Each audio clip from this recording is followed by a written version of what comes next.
Hold on. I have to post in the Discord. Good morning. This is what I look like. This is how I am. Okay, hold on. Did you catch something on fire? Oh, it's just a toaster. Oh my god. Yeah. It's just because we don't use it that much. It smells like burning plastic. I know. Scared. I'm gonna sneeze. Okay, I love Oh, my soul God. Okay, hello. I'm posting in the Discord. Like a good egg. State Farm is there. At everyone. I'm sleepy, but I've got a bagel. Come hang out. Love, Morgan.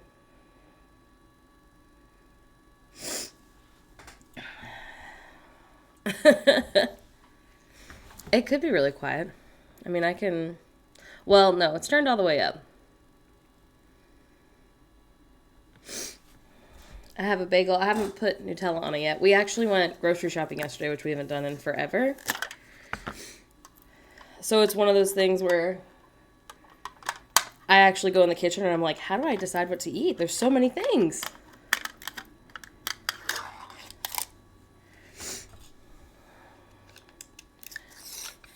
Nice. Good morning. How's everyone feeling? How's everyone doing?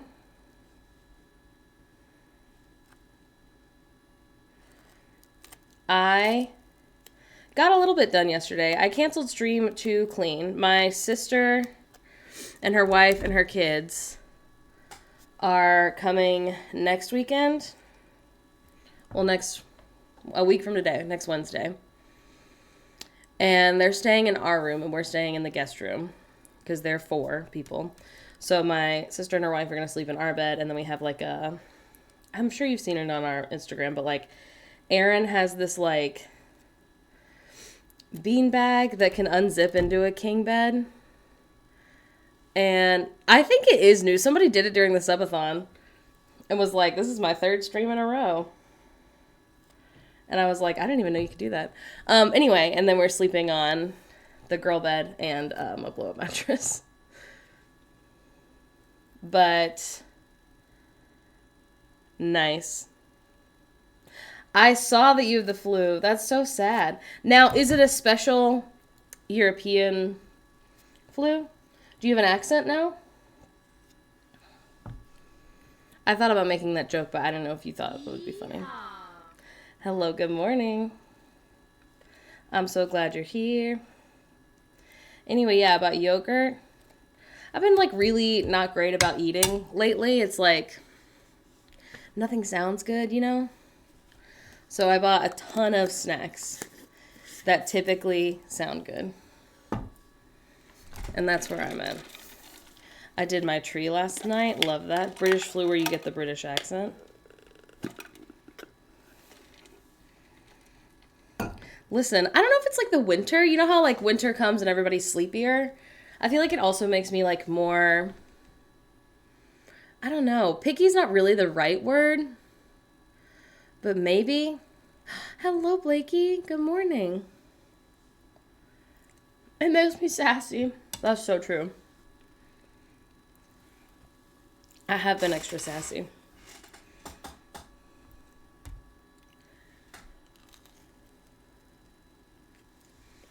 Yeah. Oh, I love that. I am not sick because I don't leave the house. I have not been sick. I have been sleeping without my CPAP lately. Here's the problem. I don't want to.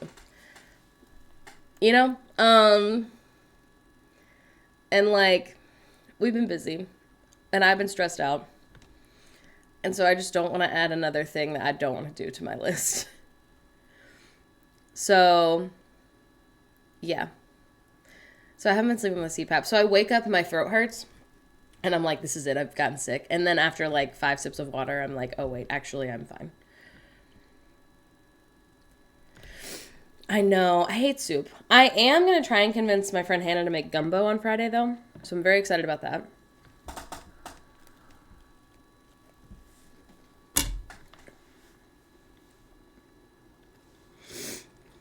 Oh my god. I hate the CPAP. People kept saying eventually I would like it. Maybe. I don't know. Here's the thing. Hannah's been busy. We're also like, when we do my hair, it's like, oh, we're only missing one thing. So we go buy that one thing at Sally's. And then now it's like we're out of everything. So to do my hair again, I have to buy like not only bleach, but also toner. And then like also pink. You know what I mean? People keep asking if I've tried other masks. When I had my appointment, I was like, I've always lived with my mouth open. I don't think it would be possible for me to sleep without my mouth open. So I should get like the full mouth one. You don't need toner for the pink. It's just dye. But that's like 3 things that I don't want to go to the store. And I don't want to order them because I don't want to. You know? I think the other thing is like, I'm in an era right now where I don't really care about my roots. You know? So I'm not prioritizing it. Anyway. So when I eventually see my girly pop again, I might ask for another mask. But like what it is right now, so I found this out from Phoebe's grandpa. On older CPAPs, it was just like a knob and like, I don't know what the numbers were, but like you just like turn your blower up to like 10 and be like, this feels good, and then you go to sleep. Unfortunately, on the new ones, it's like all automatic. So I can't turn it up any higher. And like I can set my like lowest to like 10 by like kind of jailbreaking it. But even when I do that, if I am awake, it will not blow any harder than a 4. And like I feel like I can't breathe. Like because the whole thing is like collapsed on me. Not collapsed, but like skin tight. I feel like it's not enough air. It does have a humidifier. That makes it so much worse. I don't understand why people say that they like it. I used it as intended with the humidifier part. And like, I don't know why people would want to breathe in water. And like, it's very light. I'm being very dramatic. And I turned it to the coldest setting. It says it's 60 degrees. I don't think that's true. The other thing that I think the doctor's not realizing is that I'm not exaggerating. When we go to sleep, especially right now in the winter, our room is like 48, 50 degrees. So a 60-degree CPAP feels like 100 degrees.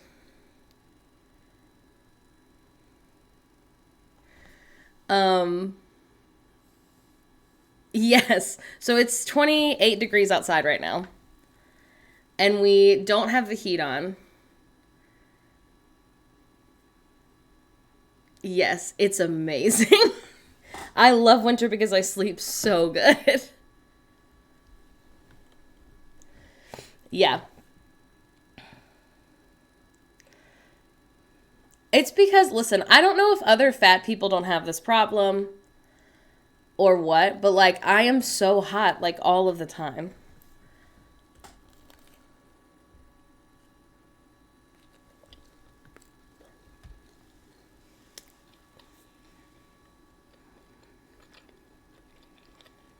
Yeah. Oh, it's fine. I just definitely need to go see the doctor and I don't want to.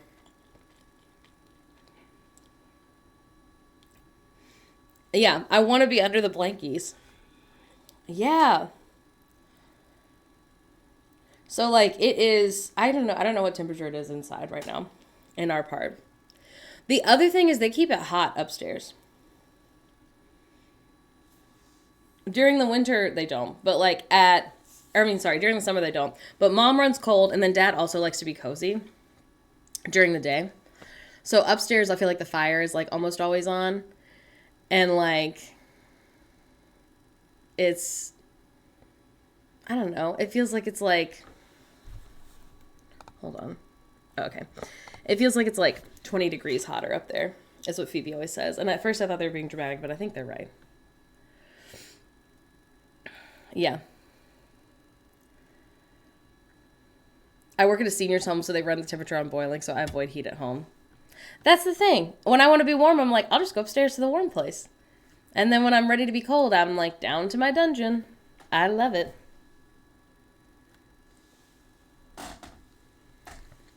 $82 degrees? That's horrible.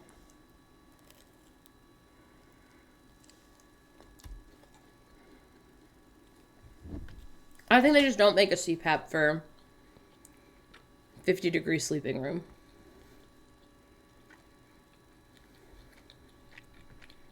Yeah. I would bring a portable fan everywhere. Hello, good morning.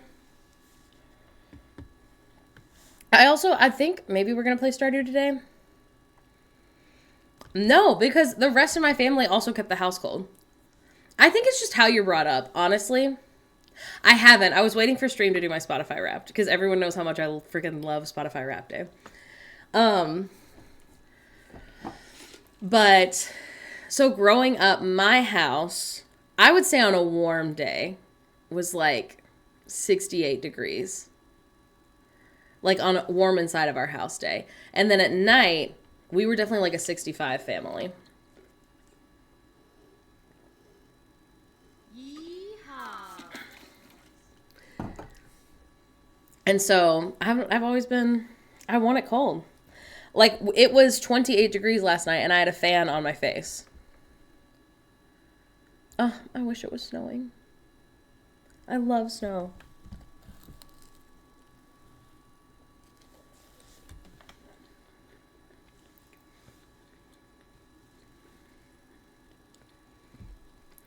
Can you live? It's on 75 and she was in sweatpants and a sweater.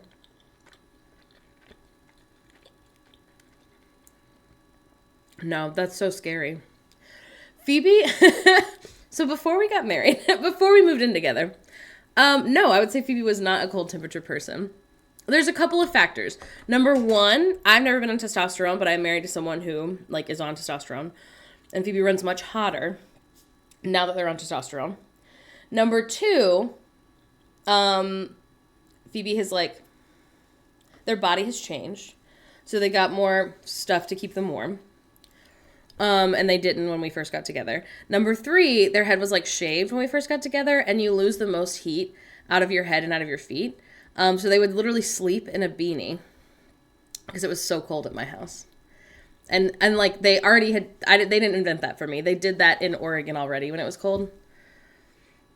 But in Florida, at my house, they would sleep with a little beanie on because their head was shaved and their head was too cold. Yeah. If I am warm when I sleep, I'm not exaggerating. I will cry and not sleep. I love my sisters so very much. They are hot people. And when we visit them, I don't sleep and I am a huge bitch. And they are like, oh, we put a fan in your room. And I'm like, that doesn't help when your house is 75 degrees. I mean, anything helps, I guess. And every time I'm like,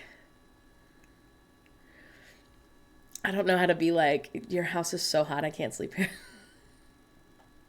Yes, 75 might be an exaggeration. Anything in the 70s, though, is too hot. It really is. Fans only help so much. The air around me has to also be cold for the fan to help.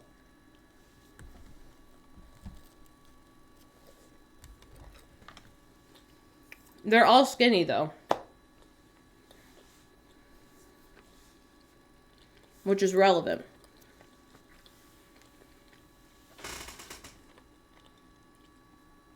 If you are chunky, I stand by this. If you are chunky and you go to a house where mostly, if not all, skinny people live, you will not be comfortable. Even if, like, as a person, they are a great fat ally. I've never had it happen. I love Hannah so much. All of her furniture is built for skinny people. People who have really good knees. and like people who are cold. And so when we go to her house, first of all, I don't know what it is. So the couch that they have, I think, was somebody's originally, like somebody's boyfriend or somebody's roommate or something, and it has been somehow given to them. And I swear the ass part is only like 1.5 feet off the ground. It's so low. So getting in and out of it sucks. There's only one other place to sit now, and it is a single like recliner that they thrifted. And then at the kitchen table, they have a Formica table from the 50s. Super cute. If you've ever seen the chairs that go with it, imagine like an outdoor chair, like a lawn chair, but like slightly smaller.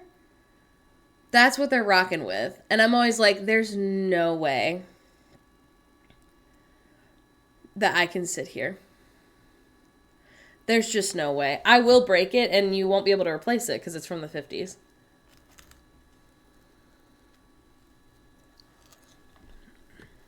And then also their fire's like always on. And it's really cute, but it's so hot. Yeah.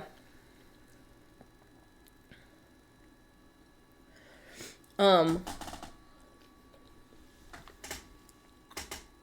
Hannah do a brand deal for a new couch? They keep saying they're going to buy a new couch, but I'm worried. I feel they're not good judges as to what a couch should be. Yeah.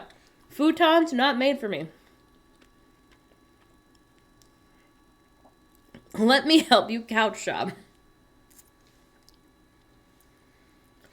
To be fair, like, Hannah is the busiest girl in the world. I don't know if she ever sits down at her house. She's always cooking. If she's not cooking, she's cleaning. If she's not doing those things, she's on a run. If she's not doing those things, she's picking up after her roommates. If she's not doing those things, she's folding laundry.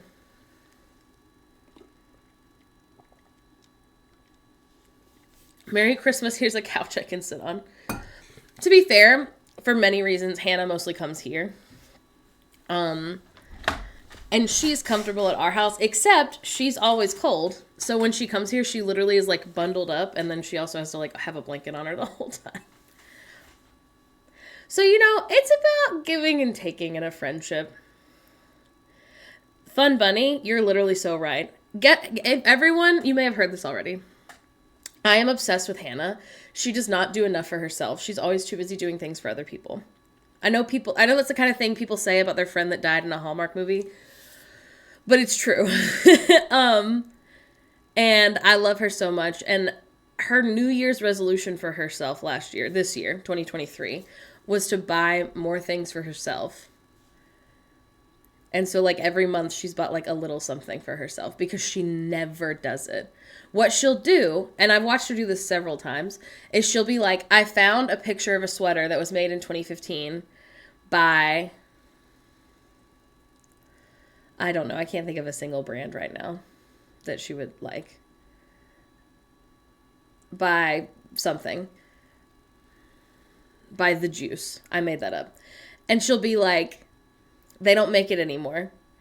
But I found one person on Depop who's selling it for $80. And I'll be like, well, you've been wanting it since 2015. You should just spend $80 on it. Like, you take really good care of your stuff. Like, you should just buy it. And then what she'll do is wait 6 months and then be sad when the person on Depop sells it to someone else. And I'll be like, Hannah, you have to buy yourself these little treats. You have to. She's not an impulse buyer or an impulsive person at all. And I'm happy for her. But then what happens is she ends up missing out on things she wanted.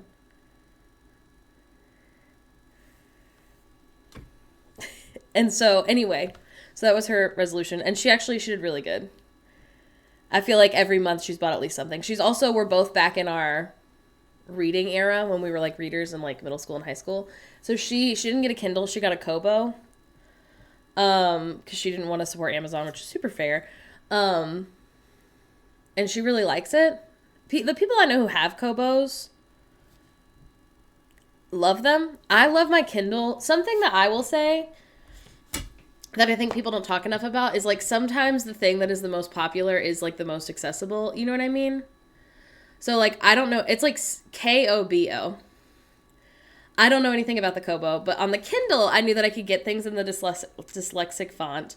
And I know that because it's Amazon, like, every book you could ever think of, you can get to your Kindle. I don't know that about the Kobo. It was also like 3 times more expensive. I bought my Kindle on like a Prime day, and it was like $89, brand new. So, but she bought that for herself, and then because of that, she's bought a couple of, like, accessories for it. So,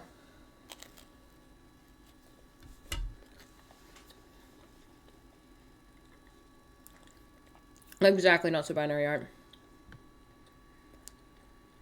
Give me a free trial on Hannah's Brain. Yeah. I love Hannah. I don't know what it is. She also has parents who, like, love her so much, and she is, like, very self-confident. It's actually insane to witness. I'm so excited that whenever we have a baby, they will have someone like Hannah in their life, because she just, like, she knows so much what she's about. I want to be her when I grow up.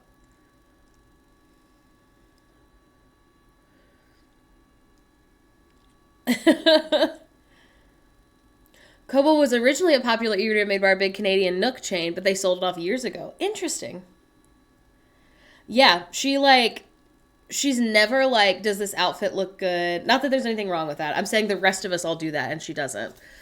Like, I'm trying to think of other examples. She's never, like, on Tinder catering to some man who, like, doesn't even know how to do his own laundry. She would never do that. She's like, I'm better than that man. Why would I worry about that? And I'm like, you are a goddess. I would love to take her brain for a test drive. She does have anxiety, but it's just not about herself.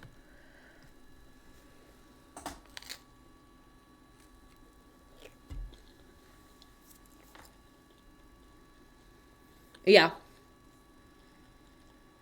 Still can't relate. I love her. Yeah. She does have mental illness. I'd like to be clear. We all do, okay? But yeah, she's not self-conscious, I would say. She might say otherwise because she lives inside her brain. But from the outside, I love her.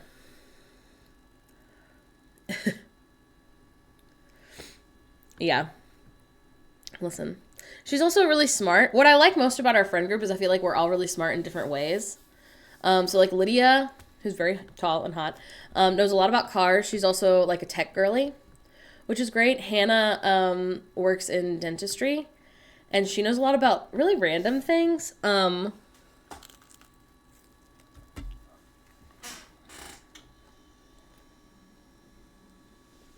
Like, she's our chef, for sure. Obviously she knows about teeth because of her job. But also she'll be like, oh my god, did you guys hear about this random person who was running for office in Canada? And now they can't because of like the such and such clause. And I'll be like, the what? And she'll be like, oh, it's this thing where you have to be Canadian for 6 years and you have to have 6 mooses. I don't know. I made that up. But you know what I mean? Like, and I'll be like, how do you know that? Who is most likely to do best on Jeopardy of our friend group?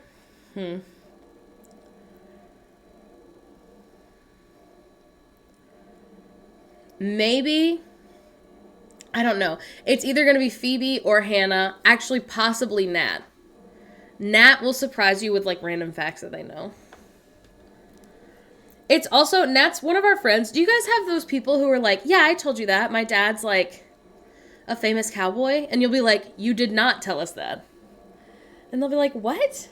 No, I told you. He's like a really famous cowboy. They made like 8 movies about him. And you'll be like, how did you forget to mention this? That's Nat.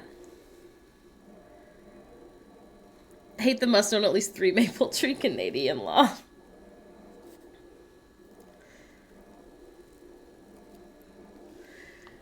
As a Canadian, it's true you need at least 6 mooses.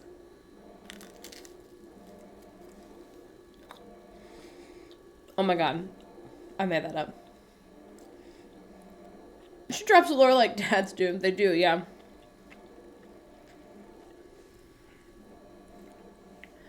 It's cuckoo bananas. I feel like we're a very, like, I don't know. Our knowledge is big and like diverse as a group. I would like to be on Family Feud.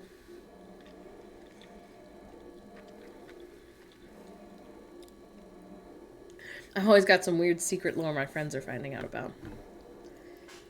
Me? I wish I could be mysterious. I can't keep a secret to save my life.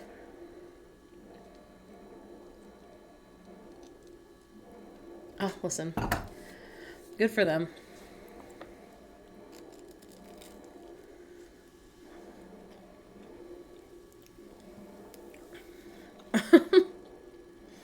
In a police chase? Now were you chasing the police?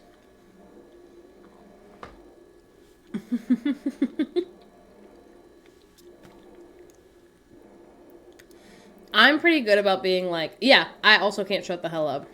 Everybody knows everything. I can't keep a secret to save my life. Sorry. Sorry I'm not dark and mysterious. Ow, I just bit the side of my cheek. Yeah. Okay, search for it, technically. You gotta be careful out there. You guys are making me nervous.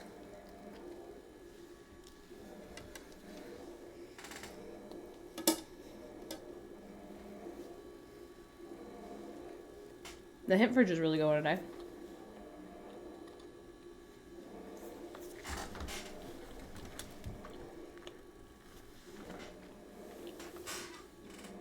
Oh my god, finally. Finally done with my little breakfast.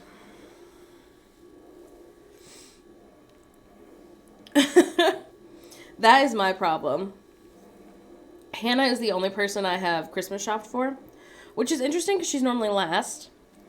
Because I can't ever find anything that I think she'll want. Because again, she's very particular. She knows what she wants, but she's the only one. But she's the only person that I've actually shopped for, and her gift is getting delivered, I think, at the end of the week. So I'm being really brave to not give it to her till Christmas. Phoebe and I are not doing Christmas gifts. We're both going to put money into, renovating is like a strong word, but putting new countertops and backsplash in our kitchen. I love Aldi. I hope you're having the best time. And then I don't know what we're getting everyone else. Sorry. I think we might text our group chat and be like, hey, it seems like all of us, like, I don't know if everybody, because, like, our group's getting bigger, you know what I mean? So now there's, like, 6 or 7 people to buy presents for. And, like, honestly, a bunch of our friend group has, like, recently gotten, like, better, if not better jobs and, like, promotions. So I think next Christmas we might all be fine to buy presents for each other. But, like, Nat and Lyd just moved. Jacob moved in the summer. Like, anyway, I think we might be, like, genuinely, if nobody wants to do presents this year, like, I think we could all go to a big dinner, and it'd be fine. Here's the thing about Secret Santa. I want to buy presents for everyone. Other people maybe don't, though. It might be a good idea.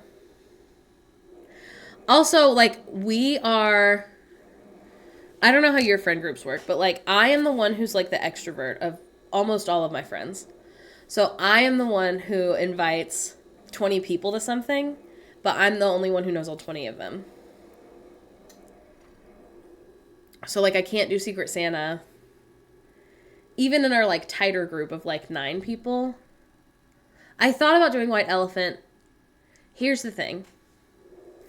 If you didn't know this, here's some lore. So I put a lot of time and energy into having a Halloween party, and then a bunch of people were sick or were busy or anyway, almost nobody came because everybody was just like busy with other things, or like half of my friends were sick, and I don't think people should come when they are sick, but it was a bummer and I was really, really, really sad by it. So now I don't want to have a Christmas party. Not ever, just this year. Whereas like normally I would have like a really big Christmas party because like, I don't know, you know what I mean? It was just a lot. Like, you know, to decorate and then like make all the food and have other people make food. It was really fun who came. It was like Hannah's family and Jacob and Nat and Lynn. It was really fun. The food was really good. But like, yeah. The other problem that we've run into before is when I tried to have one last year, when I tried to have a Christmas party last year, and like, everyone backed out except for like 2 people. It was like the weekend before Christmas, and then it snowed, or really it froze, it didn't snow. So then we moved it to like that next weekend, which was like the weekend of Christmas. But like it was like the day after, maybe? I don't remember. So then a bunch of people were like, I just saw a bunch of people yesterday, I don't really want to go out, which is super fair. So like I feel like the only way, if you could have one, would be to have one like the 14th, 15th, 16th, like around then. And like now it's too late because that's only in like 2 weeks. So yeah, it's a lot. Listen, that's fair. I feel like everyone in our group's pretty good about masking when we go places. The other thing is that what's really nice about our friend group, except for like 2 people, is that almost everyone, like, if they don't work from home, they work at a job where like they don't interact with people. And then again, I'm the only extrovert, so other people don't really go out that much to places. So yeah, that's really nice. But yeah, I don't know. It's the thing that I definitely miss the most about Florida is that when you live and work at the parks, if you're extroverted, you can always be around people whenever you want, basically. Yeah. No, that's super fair, board.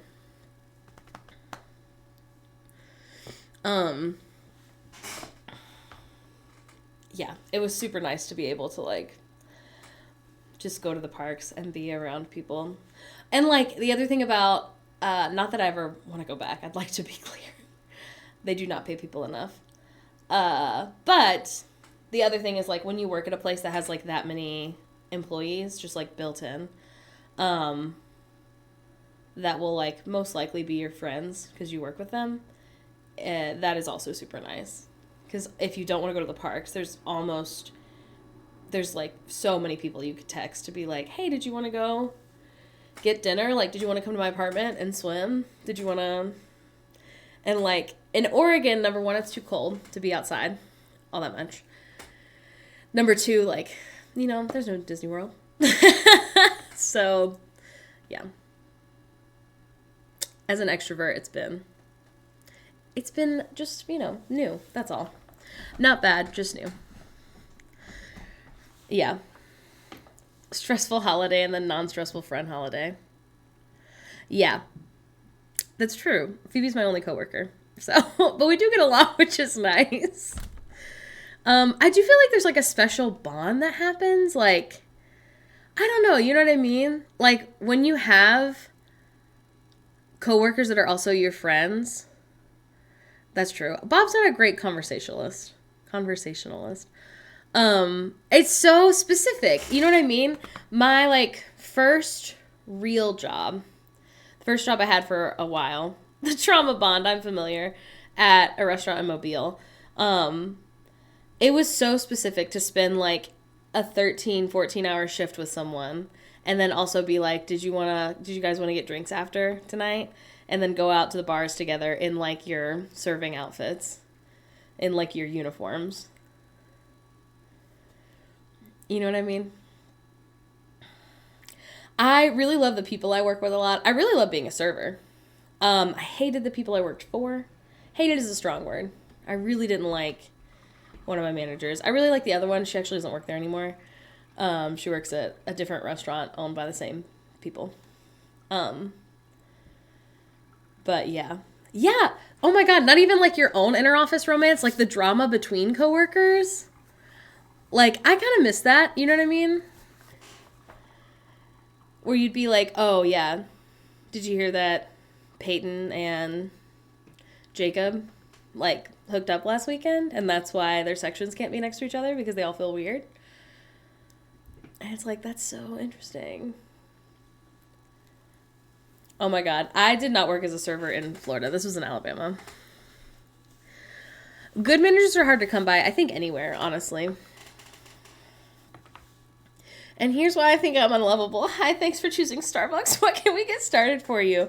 Yes. I have friends who work at my old place of work, so I still get the good gossip. See, I've been gone long enough that I don't, like, know. Good morning, Fitzburger. We haven't seen you in a while. Had the gall to call me about my job. Yeah. The coworker interactions are, like, the best part of having a job. Besides getting paid well, if possible. Yes. Oh my God. I also love, something else I really love about being a server in particular is like having regulars, which is not something you get at every job, right? Like, almost anyone from works from home, in theory, you don't have like regulars, right? Anyone who works in like customer service, hopefully you don't have regulars. But when you work at like a coffee shop or a restaurant, or even like, Nat worked at, like a printing place where you could print stuff, and they had like regulars. There were people who had to print things a lot. Yes. Yeah, exactly. Good regulars make all the difference. Honestly, just interesting regulars. When Phoebe worked at the Starbucks close to our old apartment in Salem, there was this woman. God, I wish I could remember her name. I want to say it's Trish. It's like one of those kind of old woman names, but she was like kind of old woman. But she wasn't that old. I mean, she was like maybe in her 50s or 60s.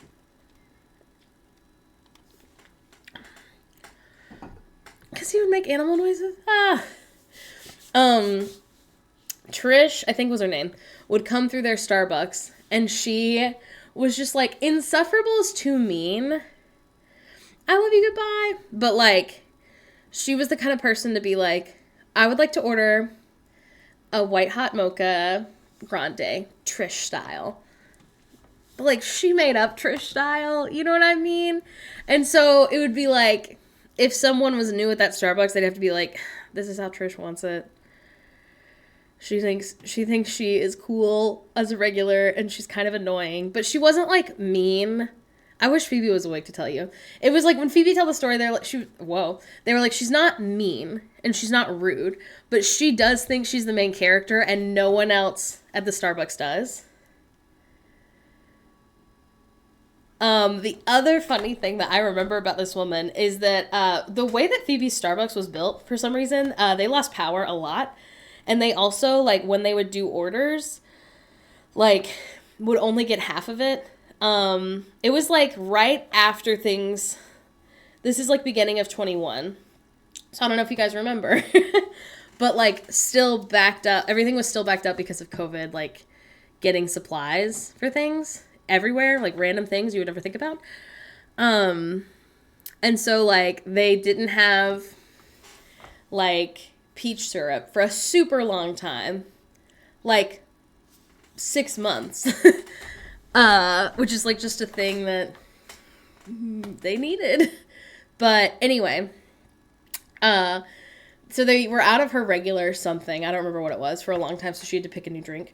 But anyway, also along with them never getting like a really full order, that Starbucks lost power all the time. But anyway, So sometimes they would close early, either because of like not having power or because like they were out of so many things they couldn't really make most of the drinks. And one time they closed early. They put this like A-frame in the driveway that's like, this Starbucks closed at noon due to understaffing or whatever it was. But like, you know, there's a Starbucks down the road that's open. And one time, Trish, who again, I would like to say, if you are hear the story and you hate her, that's so fine. But I was like, tears were coming down my face because I was like, honestly, that's me. Trish doesn't read the A-frame and is instead just trying to drive around the A-frame. So she's like trampling over plants in her car to try and get into the drive-thru. And Phoebe said as it's happening, she's like, I can't believe this.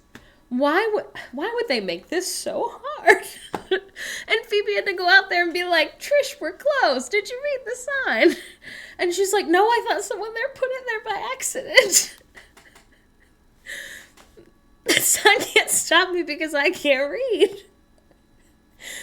And I was like, honestly, she wanted it Trish style. And Trish style is to ignore the sign and just drive around it.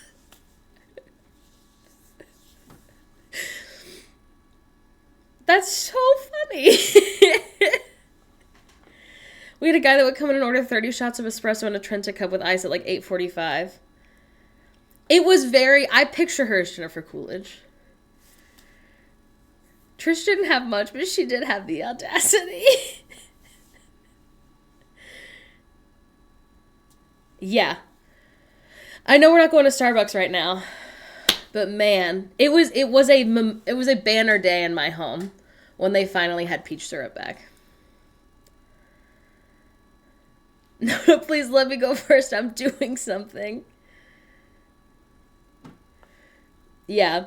Listen, to be fair, I would like to also stand up for Trish in this moment. You guys have seen an A-frame, right? How big is a typical A-frame? Okay, hang on. I think it's about the size of this air conditioner.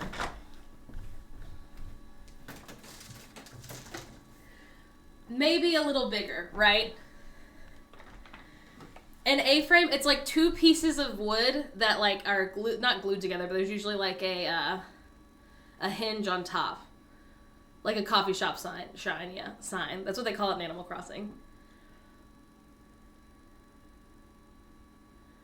It's like, yeah, it's got a hinge on top. It's like a triangle. Okay. An A-frame's probably bigger than this, right? To be fair, to be on Trish's side, what this Starbucks would do is print a normal piece of paper and just stick it to the sign. They would not write on the A-frame. They would print out a thing that said like, you know, so it's like kind of small. It's because, believe it or not, I think they just couldn't get the chalk to write on the A-frame. I have no idea. But they printed it out. Trish needed glasses, which isn't a crime. Yeah, I would also need to go get an out to read it. I stand with Trish. I was like, honestly, I've been to your Starbucks, Phoebe, and I know that they don't write on the A-frame. They always print out a little piece of paper. And they were like, that is what happened. And I was like, okay. Honestly, she can't read till she's awake, and she needs her coffee. And she needs it Trish style. Listen, I hope she's having a great day, wherever she is.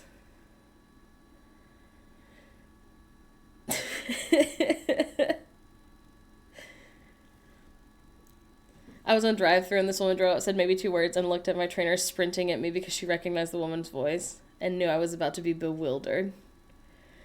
Asking for In-N-Out Trish style. Literally. Always on the window or the other wall. No, that is weird. I don't know. When Phoebe wakes up, they might remember. It wouldn't surprise me. I really think her name was Trish. It's going to be embarrassing, though, if Phoebe wakes up and is like, oh, her name was Suzanne, you know? I'd be like, that's so embarrassing of me to not remember. I hope it's Nancy. It could be Nancy. Not Suzanne Collins. Trish is her name. In vibes, at least, it was Trish. Also, like, Trish and Trisha are different names. You know what I mean? It wasn't Trisha.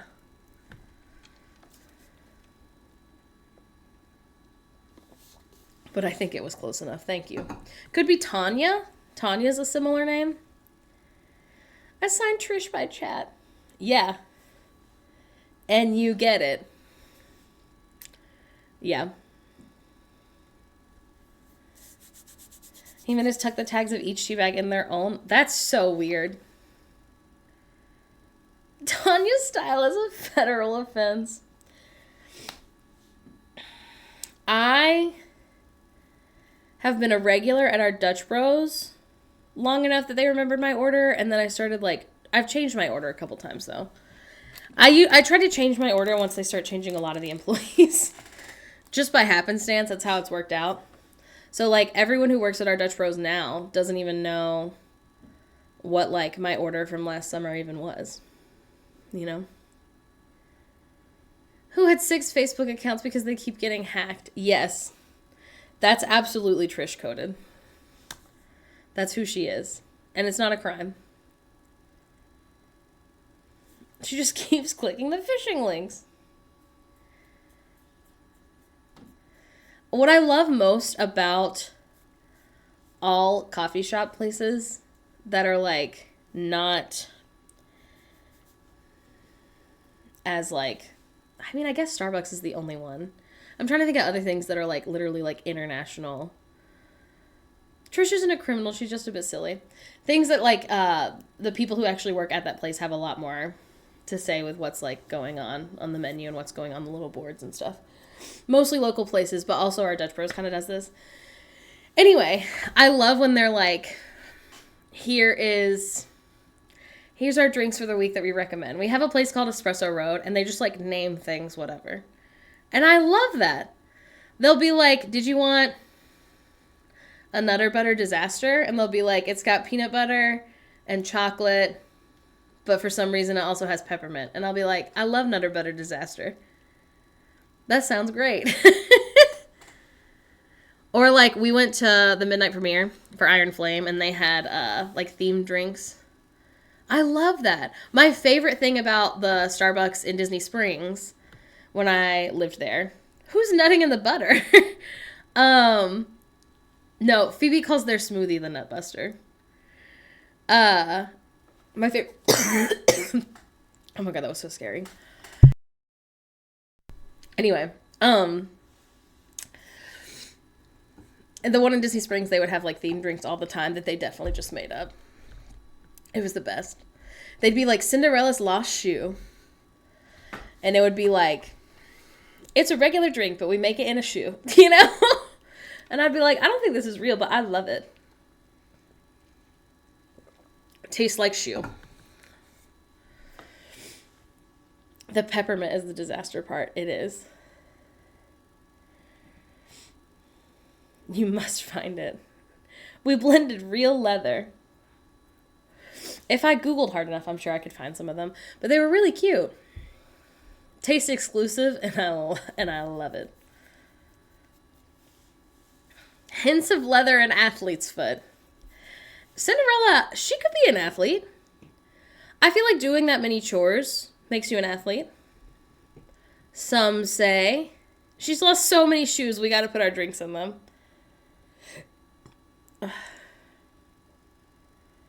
Yeah. It's, so much. She's dancing the night away in those glass slippers. Literally. I know they don't breathe.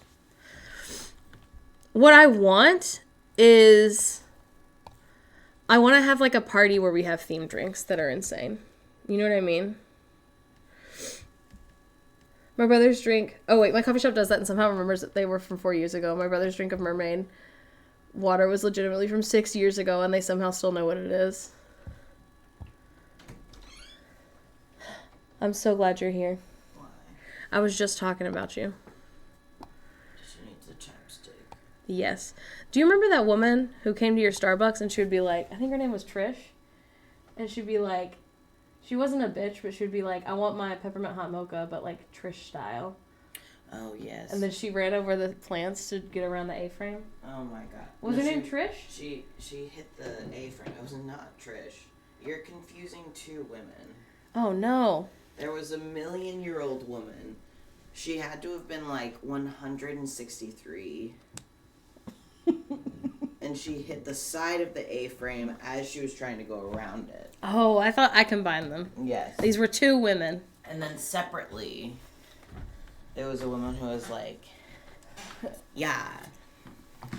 She was probably like 40. And she was like, it's the latte for Samantha. And I'd be like, what's in that? And she'd be like, for Samantha, the latte. And she just doesn't want like a regular latte. She didn't say, I don't think she said style. I was like, she'd be like, I want a Trish style. Her name was not Samantha. I have no idea what her name was. You don't think it was Trish? I don't think it was Trish. Then there was another woman, actually, who had moved out of her house into an apartment. And she would come and she would get a spinach feta wrap. And I can't remember what her drink was. It was always a spinach feta wrap. And she would just tell us about her saga of trying to find... She was, like, staying in a hotel room and she was trying to find a new apartment. And it was, like, every single... Oh, my God, it was so much. Every day she would, like, tell us everything that was going on. She'd be there for, like, 7 minutes. And it'd be, like, 9 p.m., so, like, nobody was there, but... What are you up to? I was telling him about that. Also About funny. Trish style. Yeah, no. I forget. I also talked about Hannah for a long time. Well, we love Hannah, Yeah. so that makes sense. I was like, her goal for this year was to buy more presents for herself, and she did. Yeah. Yes.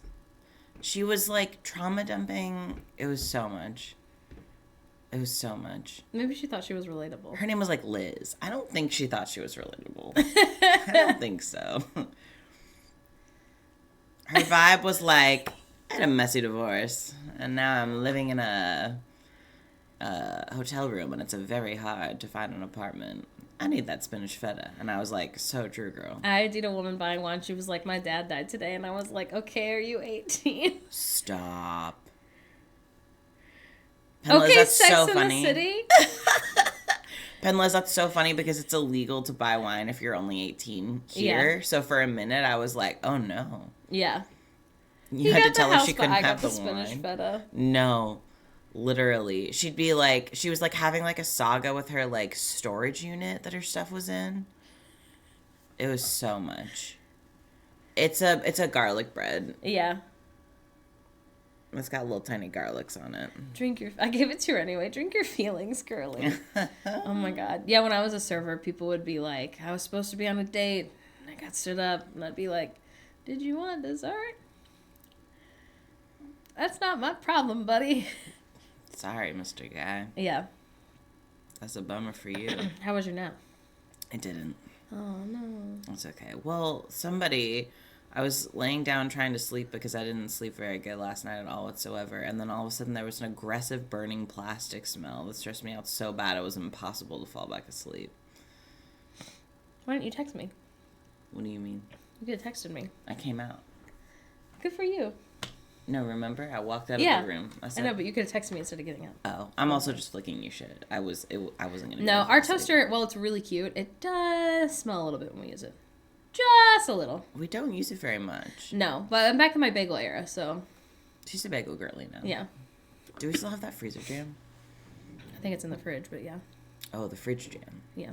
Okay. She loves you, not Sherbert. Interested. Listen, I love being in a bagel era. Bagels are good. Yeah. Vacuums are scary. Oh my God, I have to tell y'all something. I have some very small town gossip. It's incredibly small town. It's about Pelican Town, which is the town in Stardew Valley. I am married to Shane, and I gave Leah a bouquet, and it just let me do that. In the Switch. On the Switch, yeah. You have no mods. I'm modless. Isn't that so spicy? I don't know what's gonna happen. The game knows. Listen, no, they're really not. Is there gonna be a cutscene where I'm gonna get in trouble or something?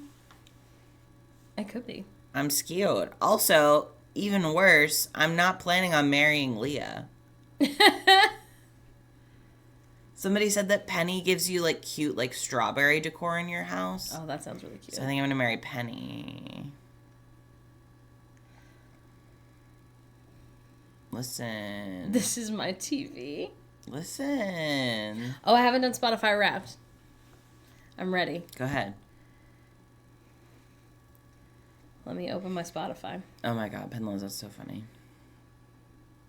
My 2023 Wrapped is here.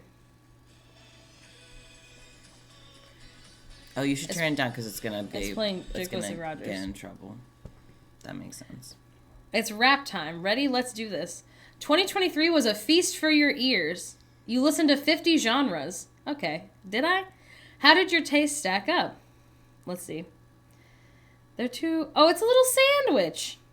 Oh, Bread. bunch of bread. Different breads. This is a lot. Movie tunes, Broadway, pop, adult standards, rock. Oh my god, do they mean those jazz thingies we listen to? Maybe. This year your listening took you places. And one place listened just like you. Provo, USA. People far more likely to be fans of Jake Wesley Rogers than Stephen Sondheim and Harry Styles. Where's Provo? Provo. I've only played, y'all, the whole year I only played 2,066 songs. That's because your husband has autism. Yeah. Anna NJ. Anna, hi baby. My top song was Music for a Sushi Restaurant by Harry Styles. That's because of me. That is because of Phoebe. Sorry. Boulder, Colorado.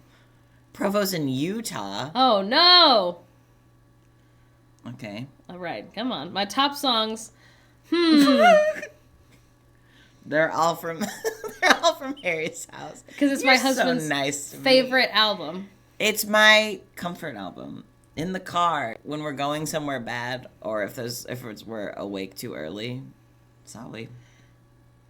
Here's a playlist of all the songs you love. Sorry, I have autism, Harry Styles. I listened to 1,116 artists this year, but one came out on top. I'm afraid it's gonna be Harry Styles. It's definitely gonna be Harry Styles. It's Harry Styles. I'm in the top 0.5%, and I spent 2,189 minutes together.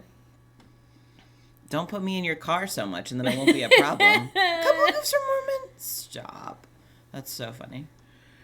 You had something special with your top artists. Oh my god. I wish I could do the one that's just not tell like us the a thing. Just like give us like the. Harry Styles was my number one. Oh, my number one listening month was April. That's interesting because we drove to Disneyland. Jake Wesley Rogers March. Yeah. Oh, I love that. Olivia Rodrigo, October. Guts is so good, y'all. Stardew Valley in January. That's interesting. And Tessa Violet in August. That makes sense because those are went to the Tessa Violet concert. I'm so excited to listen to The Hunger Games. Oh my god. Obsessed with Lucy Gray-Baird. Yeah, so my top artist is Harry Styles. Second is Jake Wesley Rogers. Third is Olivia Rodrigo. Fourth is Concerned Ape. And fifth is Tessa Violet. It's because we were putting on I put on Stardew when I'm like reading. Amelia. You're right. Hold up, there's someone's on the other line. Hold up, someone's on the other line. I can't read. Oh my god! Thank you so much from my heart to yours for listening to my music this year and Stop. for supporting my everything. It just That's so actually means cute. everything. And I'm working very, very hard to finish my first album for you. I promise it will be out next year. And I can't wait. He's for you to literally hear so it. cute. I love Do you think him he has any so extra much. sperm? And I believe Maybe. in you, and I'll see you soon. Call him I up. love him so much. One moment, please. We're turning off the lights. That's scary to me. Is it not going to tell me any podcast because I don't listen to any? Yeah. Anti-hero? Are they doing a Taylor Swift They're thing? making a Taylor Swift joke, which is I don't interesting know 'cause Taylor she won't be Swift. on here. Yeah. Tap to reveal. What is this? Oh, I'm a hypnotist. Your concentration is absolute, friend. You like to play albums all the way through from the opening to the final note. No, I don't. Somebody else does. I'm a playlist girl. That's interesting. Yeah. I like that it says my top genre is movie tunes. And they're right. But it is funny because Harry Styles is my top artist, and he hasn't done any movies. Well, he hasn't done any soundtracks for movies. The drama. Got any spare stuff hanging around? All American Bitch is so good. So good. Listen, Veronica, sorry. Sorry to everyone. I don't listen to Spotify on my phone. I listen to it on Morgan's phone when we're in the car together because she makes me be in the car all the time. Sorry. Phoebe never wants to listen to anything new. That's not true. That is true. That's true. In the car? It's so overwhelming in the car. When else would you listen to it? Never. But really not in the car. I hate it in the car. You know where that guy's like, I would not eat it in a box? I will not listen to it in the car. It's very similar energy for me and Sam I Am. Yeah. Oh my God. Literally. I make my own playlist. I love albums. I make my own playlists a lot. I have a little country music playlist I'm working on. By the Sea from the Sweeney Todd revival. Stop. Haley Burkler, I love that for you, baby. We should what? What'd you say? Oh, we should share it to the people. I have to make it. This is Morgan's early 2000s country. Yeah.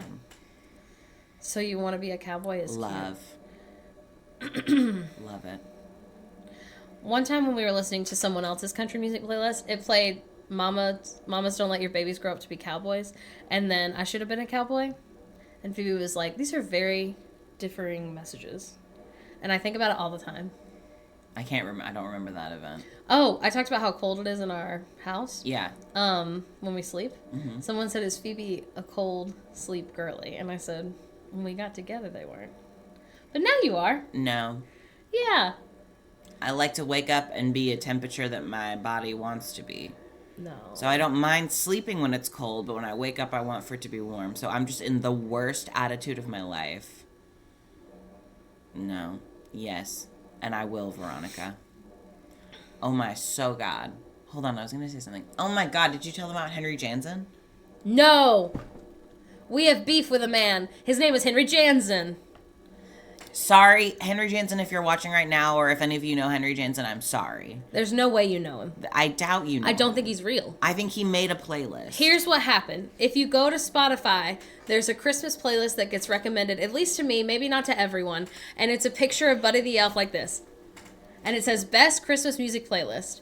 And they are so right, it is the best. Except. I have a theory. That a man named Henry Jansen made this playlist and put his own music in. Henry Jansen supposedly makes a lot of Christmas music, but every song is only like 45 seconds long. And they're called like Santa Got Flipped Over in His Car.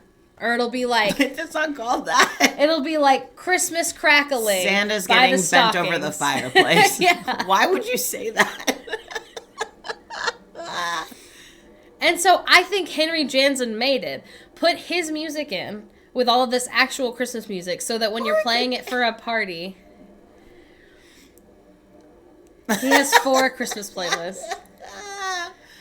I'm so sorry, Kyler. Hang on, I'm going to pull it up. You guys, you think I'm lying. And I'm not lying. They're called normal names. No, they're not normal. They're not called Santa's getting bent over the fireplace. They're called like Santa tiptoes through your backyard. Snowman on Christmas by the fireplace. Read the names. Okay, hang on. They're all from 2023. Cheeky elves staying cheeky. Elves warming up by the fireplace. The fireplace is as cozy as a warm blanket. He has fireplace focus. Santa gets groovy by the fireplace. Santa's enjoying some yummy cookies. And they're all just like 40 seconds of like weird. Like crackling. Yes. This one's a full minute. Anyway, I think Henry Jansen here. I think he's an evil mastermind. Yeah. And I think what he did is he made these little songs that are short enough that you wouldn't walk all the way over to the thing to skip it if you were playing it for a Christmas party. Headlines. Yes. Or your Santa. Is Henry an AI? It looks like a picture of a real I man. don't know. Maybe he's making them with AI though. How would I know That's that? true. He could They're be not doing that. good. It is. It's garlic bread. What have Yes, you learned, Veronica. Veronica? He's getting coal this year. Okay, I actually think if this is his plot, He has a real Instagram. then he's an evil genius. Does it say follow my playlist? Oh. Tell us. Please tell us, Penless. I'm in suspense right now. Yeah. Take your time. Inspiring artist instead of aspiring artist. I'm not inspired. Follow my Dirty Santa playlist. You have to tell them. It's so sad. Okay. Okay, hang Guy, on. hold on. A guy was making a conference and wanted to up his diversity. So for 3 years, running has been generating fake AI women as speakers and running a fake AI woman tech influencer. Penless. Obsessed with that. I'm so sorry. The songs are not dirty at all. No, the names of them are almost dirty. No, I they're feel. not. They're Phoebe not- doesn't feel that way. No. Santa's enjoying some yummy cookies. That's normal. The cookies are between your legs. You're just a pervert. You're a Christmas pervert. Especially Christmas and holiday music, and then it's linked. Interesting. Okay, anyway. My so god. Okay, this is about Grandma got run over by a Hold on. reindeer. Content warning. Yeah, that's what I was gonna say. Content warning, it is a bummer. This is a huge bummer. If you think it's gonna make you sad every time you hear Grandma got ran over by a reindeer, This will make you so much sadder. tap out. For a So if little you bit. need to like bounce, that's Veronica, because of the he's playlist, tricking Veronica. them. Yeah. That's what it is. Christmas perverts, coincidentally. Okay. No. Okay. I genuinely, I'm I'm gonna gonna read it. give content warnings though. Yeah. There is Spousal murder? There's also suicide. Yes. Content warning. And the story we're about to tell you. Brief mentions of spousal suicide. The theme is going to be spousal murder for the song Grandma Got Run Over by a Reindeer. So if you want to bounce, that's fine. It is a bummer. Okay. Are we ready? The sordid truth behind Grandma Got Run Over by a Reindeer. In December 1978, a man named Randy Brooks gave a song he'd written to Elmo and Patsy Shropshire, who played it at Lake Tahoe Hilton. By the early 80s, the song was a seasonal hit, delighting young and old with its catchy tune and humorous lyrics, like Ring Around the Rosie and many other popular ditties. However, the truth behind the music isn't pretty. In the spring of 1975, an itinerant Thank you. songwriter by the name of Randall Brooks was scraping a living in the small lakeside town in Minnesota where he saw an old man that the locals seemed to ignore. The actions of the locals caught Randall's eye, and he watched the interactions the poor man had for several days. Finally, he wandered over to where the old man sat on a bench and asked him why everyone treated him so shabbily. The story the man told stayed in Randall's mind for a long time, finally resulting in a macabre and sordid song that inexplicably took hold in the American culture as a joyous sound of the season. Shabbily is what they said. Shabbily. I don't know if they're British. People don't say that here. According to the old man, in 1964, an old woman was found dead outside her home of her son and his family, a few yards away from their front door. An older woman dying after a struggling walk through snow after a festive Christmas Eve gathering was a sad story, true, but the details the police found convinced them it wasn't the woman's heart giving out that caused her death. It was murder. There were no witnesses to the crime. According to the family, the old woman's husband left shortly after his wife, accompanied by a grandchild. The grandson was 14. This sentence is a bummer. They're gonna I say rephrased it when I read it. they're saying that he's has some mental what's the word? Hold on. A It's like a disability. Like a developmental. Developmental, delay. sure. Developmental delay, thank you. That's the word I'm looking for. And was fiercely devoted to his grandfather. The pair claimed to have discovered the body as they headed towards the grandparents' home. Oh my God. Okay, I'm not going to give you the details because it's a little bit rough. A lack of footprints in the snow led the suspicious police to question the pair relentlessly, but both of the men maintained their bizarre story that the woman had been run over by a reindeer. There were tracks in the snow resembling hoof prints, but the lead detective pointed out to the trial that the plastic deer stood less than 8 feet away from the crime scene. Due to the fact that emergency crews and investigators spoiled the scene with their own tracks, it could not be conclusively proved that the lawn ornament was responsible for the marks. Both the grandfather and his grandson were found innocent of any wrongdoing, a move that tore the small town that they lived in apart. The family shunned the pair afterwards, evidently believing their guilt. The grandson, saddened by the forced separation of his beloved papa, yes, okay, and that's a bummer. Left behind, the old man had nowhere to go and remained in his lakeside town, shunned by family and neighbors. After the fantastic tale, Randall asked if anyone believed their cockamamie story. The old man reportedly replied, "Me and my grandson, we believe." Months later, the old man, oh my God, he was dead. Randall Brooks has never forgot the man or his story, retelling it through the eyes of the grandson. The rest is pop culture history. So basically, it is essentially a true story, at the very least, of this woman dying under mysterious circumstances.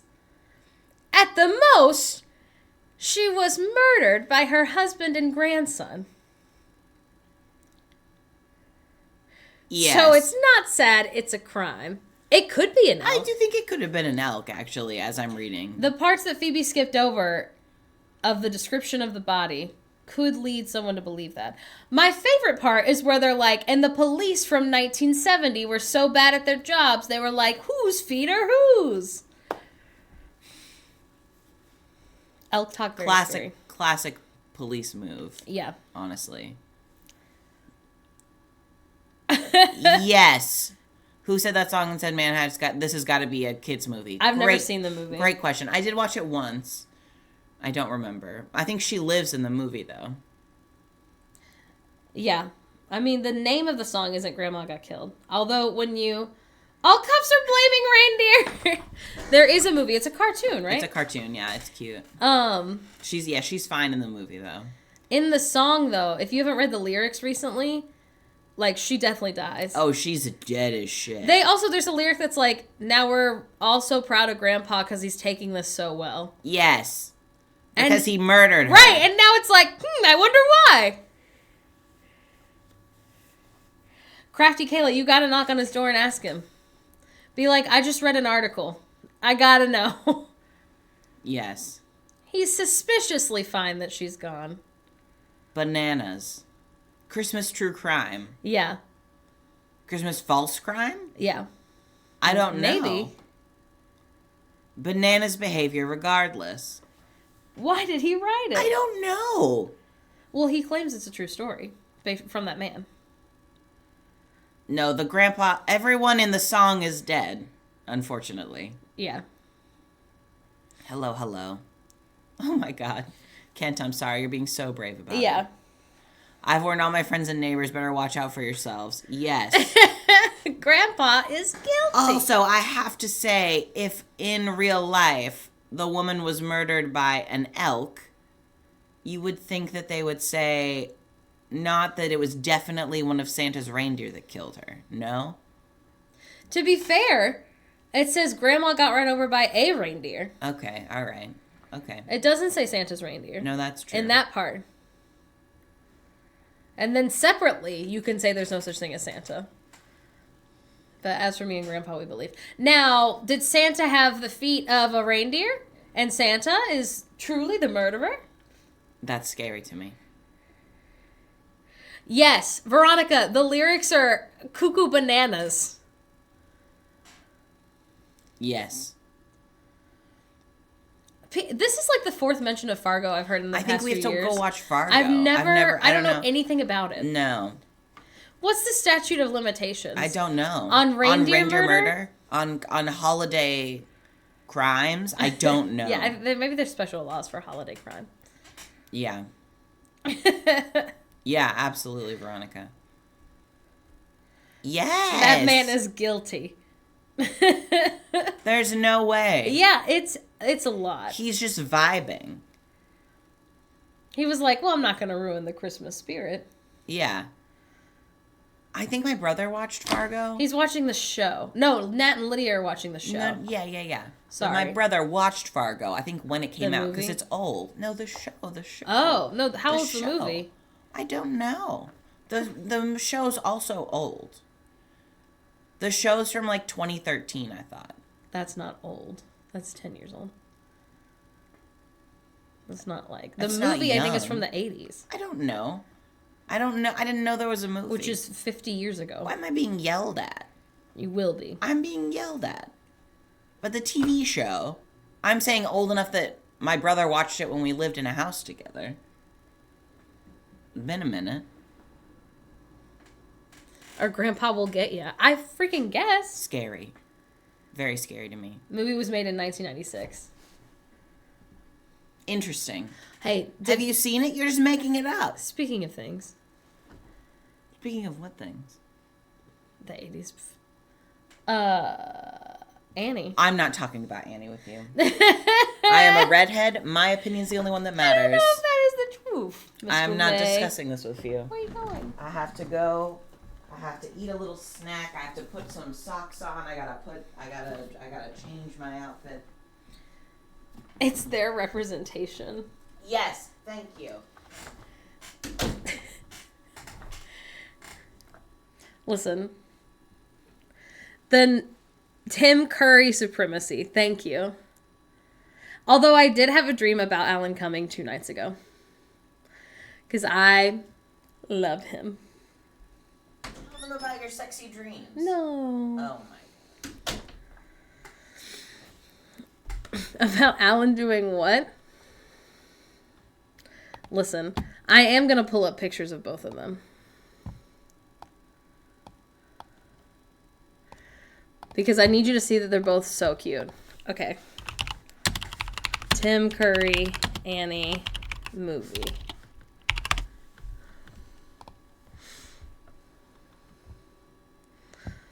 He's literally so cute.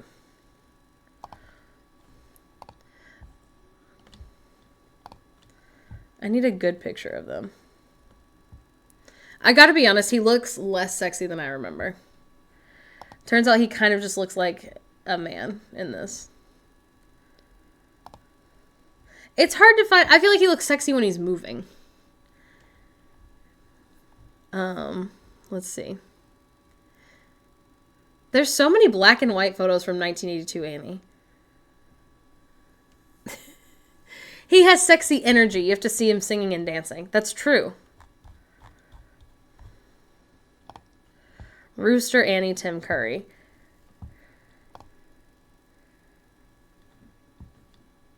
All right. Come on now. All the pictures are small. Why are they all small? Okay, that'll work. And now I need Alan Cumming, Rooster, Annie. Oh my God, he's so precious.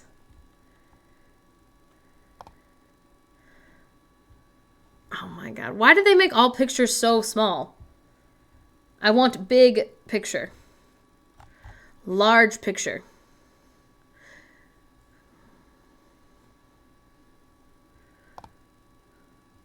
Oh my God, you can't tell how cute he is. All right, that'll work. Okay. Hold on, I'm setting it up for everyone. Here's one.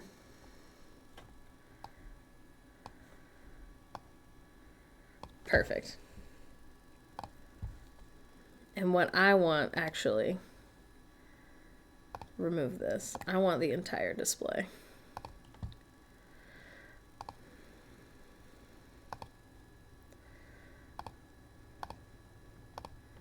Okay.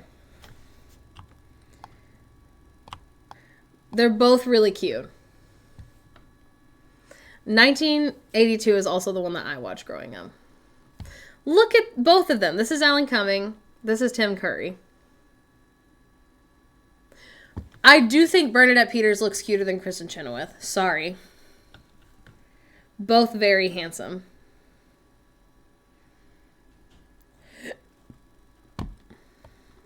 They're both so cute.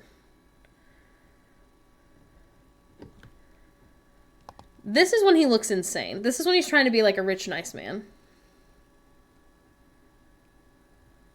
I think Bernadette looks cuter. Bernadette Peters, like, that's a bitch. You know what I mean? And I think Kristen Chenoweth looks too, like, I don't know. It's like she's too conventionally hot. And I feel like Bernadette looks like, she's like Cruella de Vil hot, where she is going to do something evil. Beepers in 1999, girly. But they're wrong. It's because they're so young.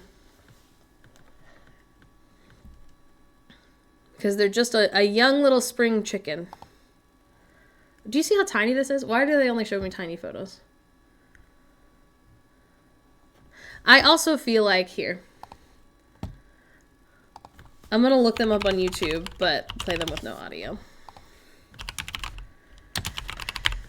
Easy Street, Annie, 1982.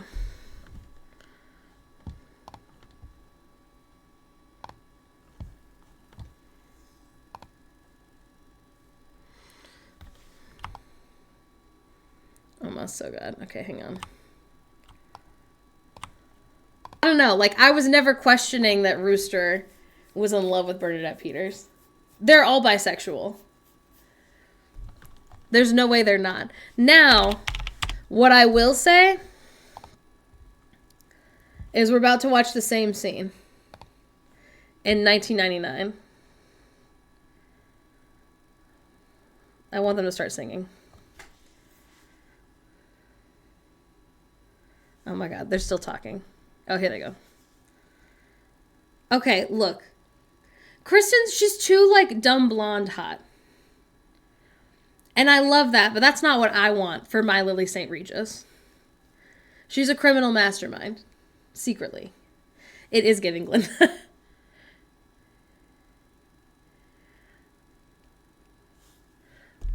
Look at him.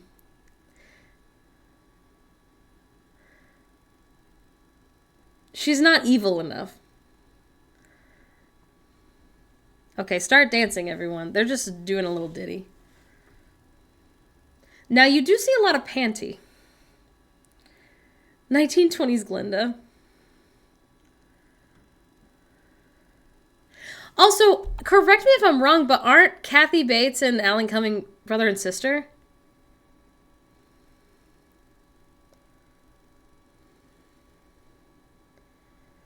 When do they start dancing? Do they not dance in this one? Did they stay at the desk the whole time? Back in the 80s, we could show panty and it was fine. I mean, this is 1999. Kathy Bates is really cute.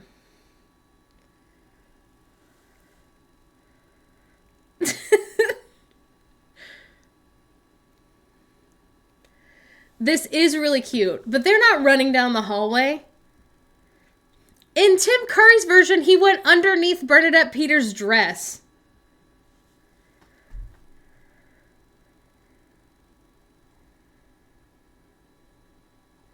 They made this one specifically to show panty. We still haven't seen her little necklace. Oh, wait, hang on. They did just shake their little asses.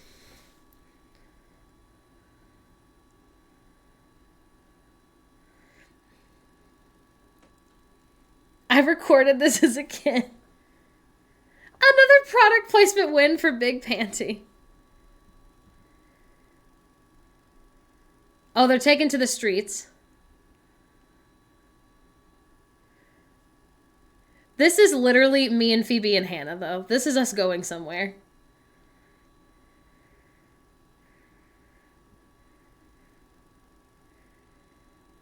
This part's really cute.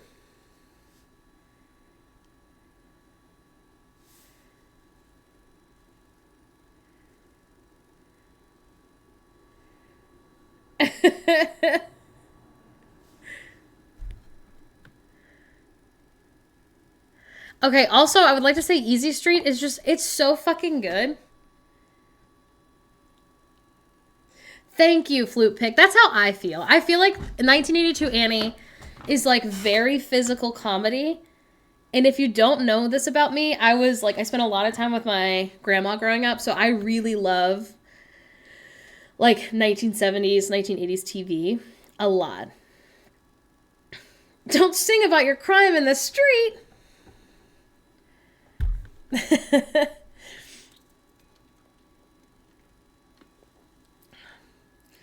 Like, I love physical comedy. If you've ever seen the show Three's Company, it's like one of my favorite shows of all time. I love when like people would smack into things. I think it's funny. I also feel like physical comedy for the most part stands the test of time because it's just someone being clumsy like most of the time. And I'm like, that's so me. Honestly, the plot of Smash, you're literally so right. Phoebe's never seen Smash. I really want to try and get them to watch it.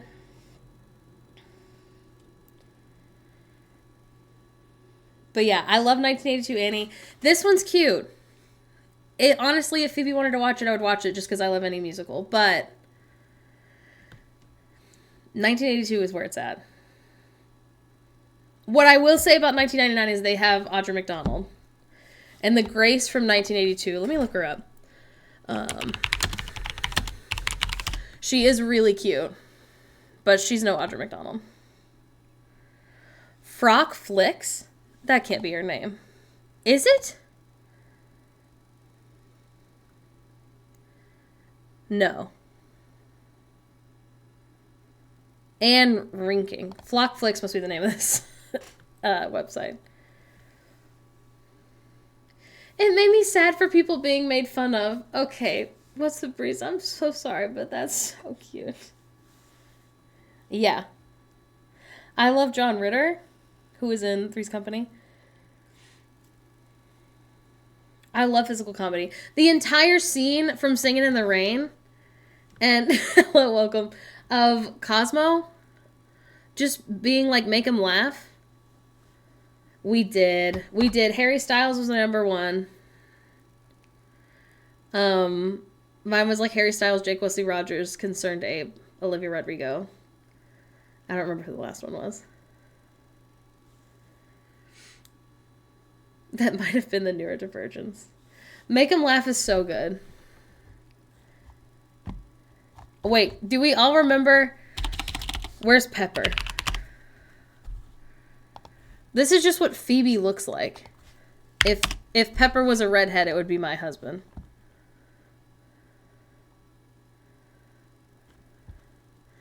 Y'all remember the lesbian? Who's just mean to everyone?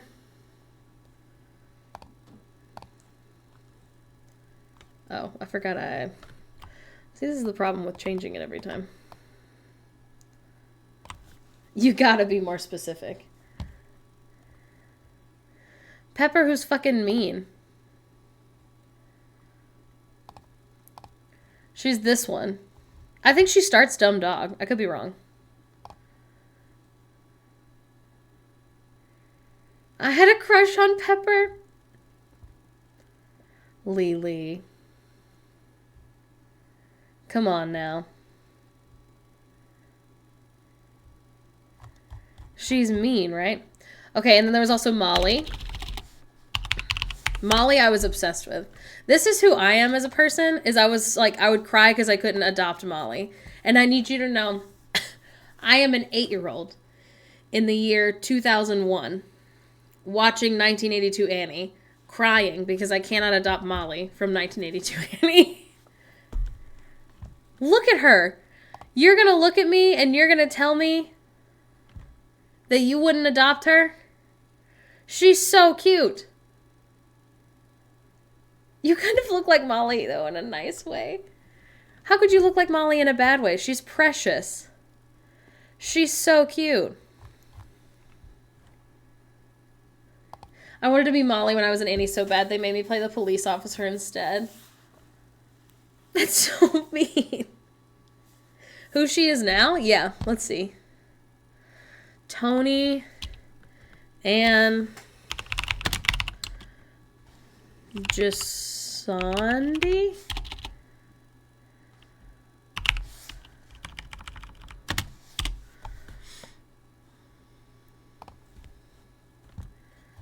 I wonder, should I put 2023?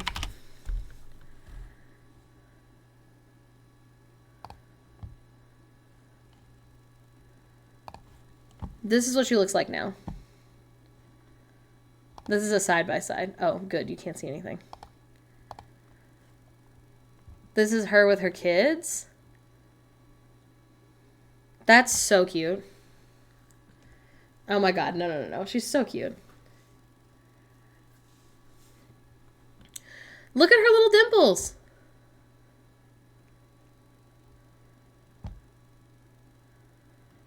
This is Pepper now.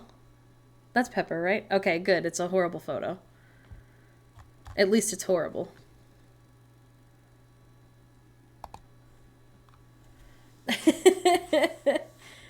I'm sure you can stream it somewhere. Let's see. Stream 1982 Annie movie. Oh, you can't. It says with Amazon with a premium subscription. I don't know what they mean though. It says that with everything. Interesting. You can buy it for $10 on Amazon.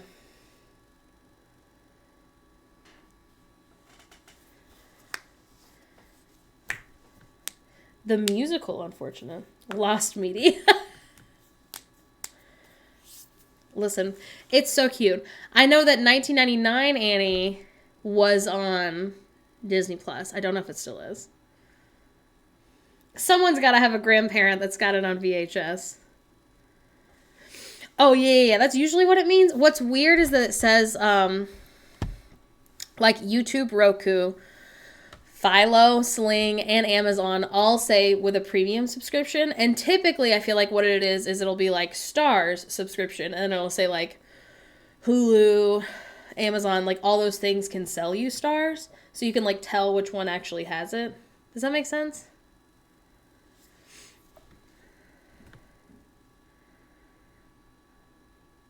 Only half of those are real streaming services. It's AMC Plus. Damn. Thank you.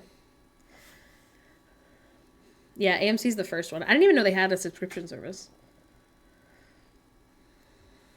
I only watched part of the new Annie that came out in 2014. Which, by the way, we did the math. The years are 1982, 1999, and 2014. Which means, like... Oh, yeah. Sorry, I'm talking about the 1982 one. I think the 99 one's on Disney+. They make a new Annie, like, about every 15 years. So, in only, like, 6 years, we'll be ready for another Annie. So I think if I start now, maybe they'll let me be Miss Hannigan. That's what I'm thinking.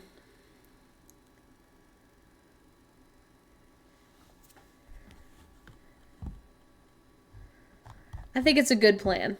I'm going to start campaigning.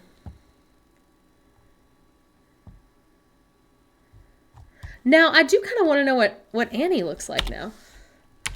Aileen Quinn? Oh, she's cute.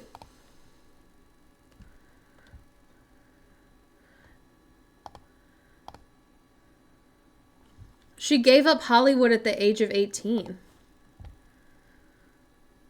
You could be Mommy Warbucks. Oh my god. No, he's evil.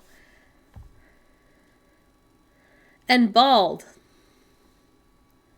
She's really cute. Goof Baby for Molly 2032. Can you imagine? I'm gonna teach the baby how to say leaping lizards. Hot girls are evil and bald sometimes. You're right. Is that when all the Cardinals get together in that room and the white smoke signifies they've chosen a new Annie? I've never even heard of Annie, a Royal Adventure. It just came up as an option as I was searching all this. In 6 years, 2029 is 15 years after 2014. So 15 years after 2015 would be 2030. So yeah, 2029. Because it's, let's see, what's 1999 minus 82? Minus 10 is 89. So that was 16 years? No, 17 years? I'll be 44. I'll have to fight my way into any role. If it's anything like Broadway, you could probably still be a high schooler.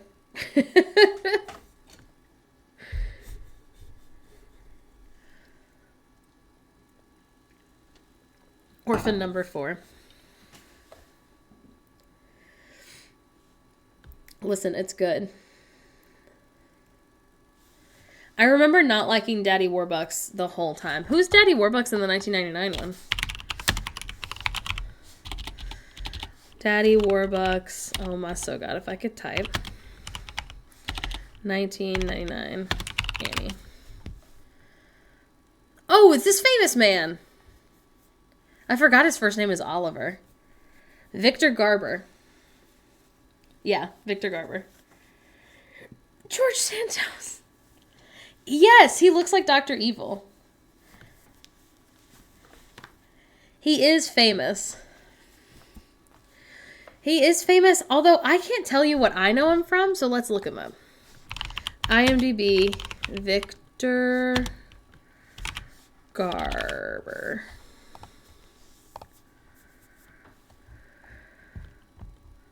Okay, can you scroll, please? He's in Wish.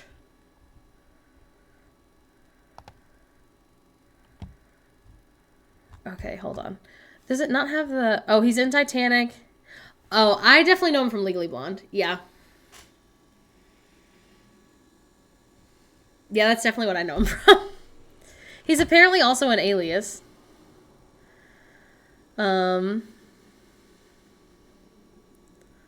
What else is he in? He's gay. More Like Wish I Hadn't Seen That Movie is so true, Pinles. I am so excited you're here. I wonder if Phoebe wants to join. Let's talk about it. Let me text my husband.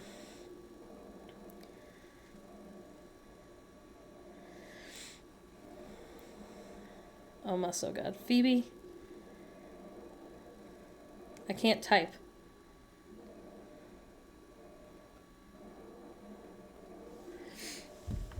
It is. Shark Dad, you've picked the perfect time to show up.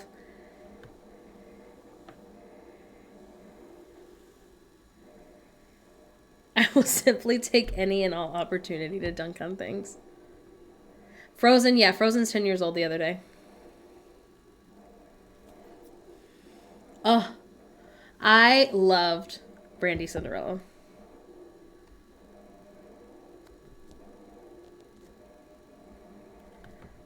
I did, however, see the ending of Wish. Okay, hold on. I love a debrief. Hee hee hee.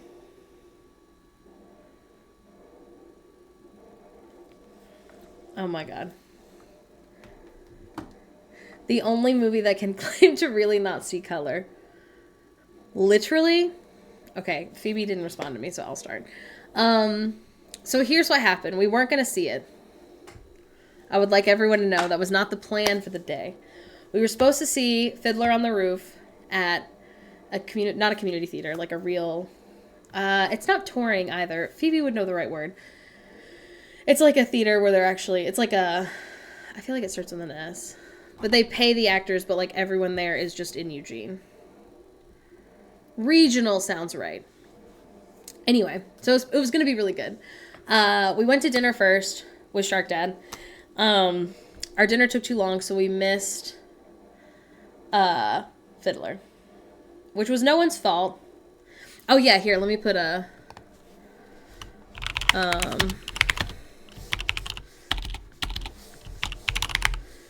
thing that I can pin.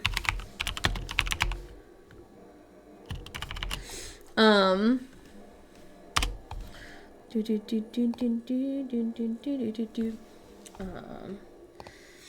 nice. So, we were like, we drove all the way to Eugene. Like, we should do something. And we were like, let's see what movie's playing. And I need you to know that, like, either all the movies that we were interested in had already started, or they weren't going to start till like 9:15. Except, at 8 o'clock, it was like 7:45. At 8 o'clock, there was Disney's Wish. And we were like, I probably will be telling spoilers. I need you to know that you might want to see it more after I tell you how bad it is. You might be like, I gotta see this. I'll wait in case anyone else wants to bounce.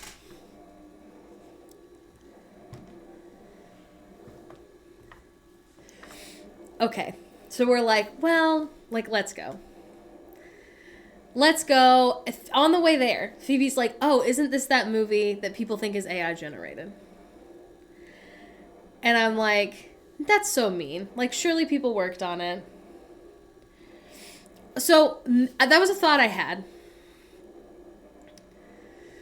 I was like, that, like, people definitely worked on it. Like, it's supposed to be, like, the movie for their, like, year. And obviously, we don't care about them right now anyway. But, we're like, whatever. You know, it's gonna be bad. Y'all, it's so bad. It is so bad. If you are curious about if this movie's making money, when we Googled it that night, it took $200 million to make, supposedly, and it had only made $20 million. For reference, Strange World, which is the movie that came out during the summer, that Disney, like, did, like, no promotion for, basically, it made $127 million at box office.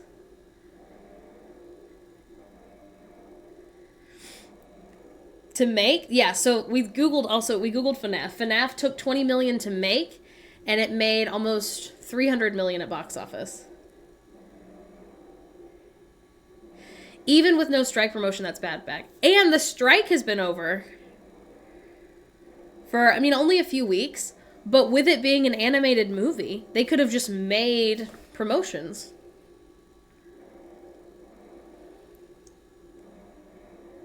That's their century movie. To be fair,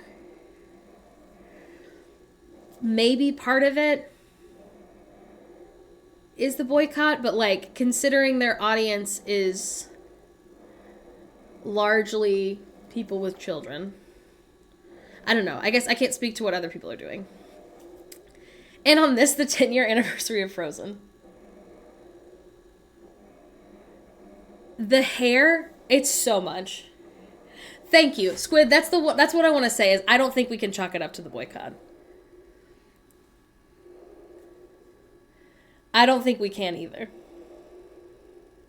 That would be a historically successful boycott if so. Right. Well, and they're not one of the, like, BDS ones. You know what I mean? Everybody's making their own decisions. We're not, you know what I mean? But, yes, exactly. I do not think this has anything to do with the boycott as to why it's doing so bad.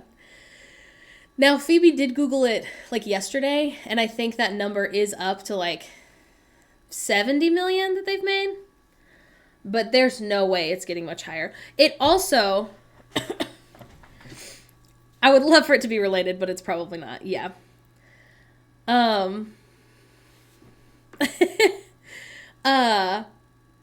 Yeah. No, literally, Silent Hunters, people on TikTok want to make fun of Lin-Manuel Miranda. He would never, ever, ever let us down like this. If they had let him write this music, it would be good. You can claim you don't like his music, you're lying. It's catchy at the very least. Yeah, it was definitely that, like, it was just, like I said, walking in, Phoebe was like, isn't this the one people think is AI generated? And I was like, that's so mean, like, come on. And I left and I was like, was it? AI generated. Like, it's so bad. It's so bad. Okay, so first of all, it starts, and this is going to be spoiler heavy. I would just like everyone to know. It starts, and in the first, like, 10 minutes is, like, everything you saw in the trailer. Maybe the first 20 minutes. Like, it was so bad.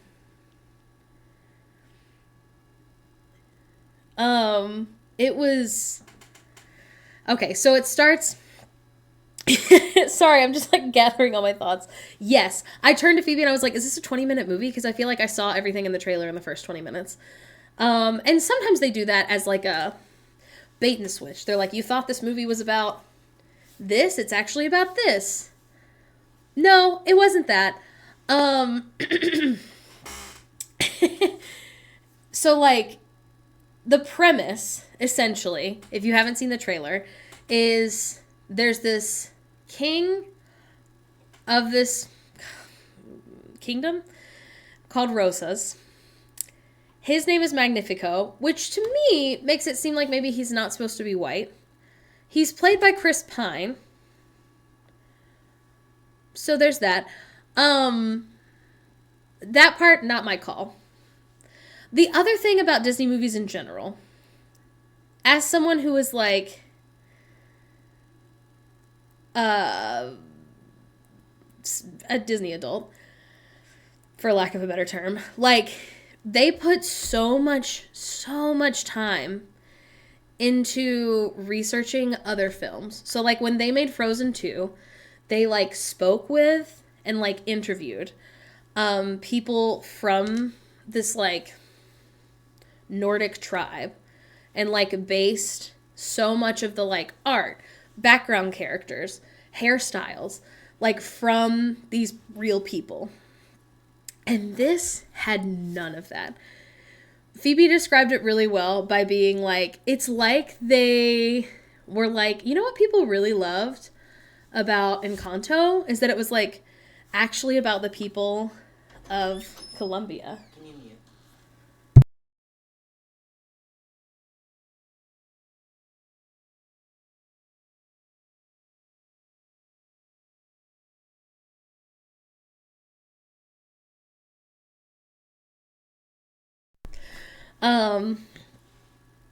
Yes, Haley, you are here, and you're right.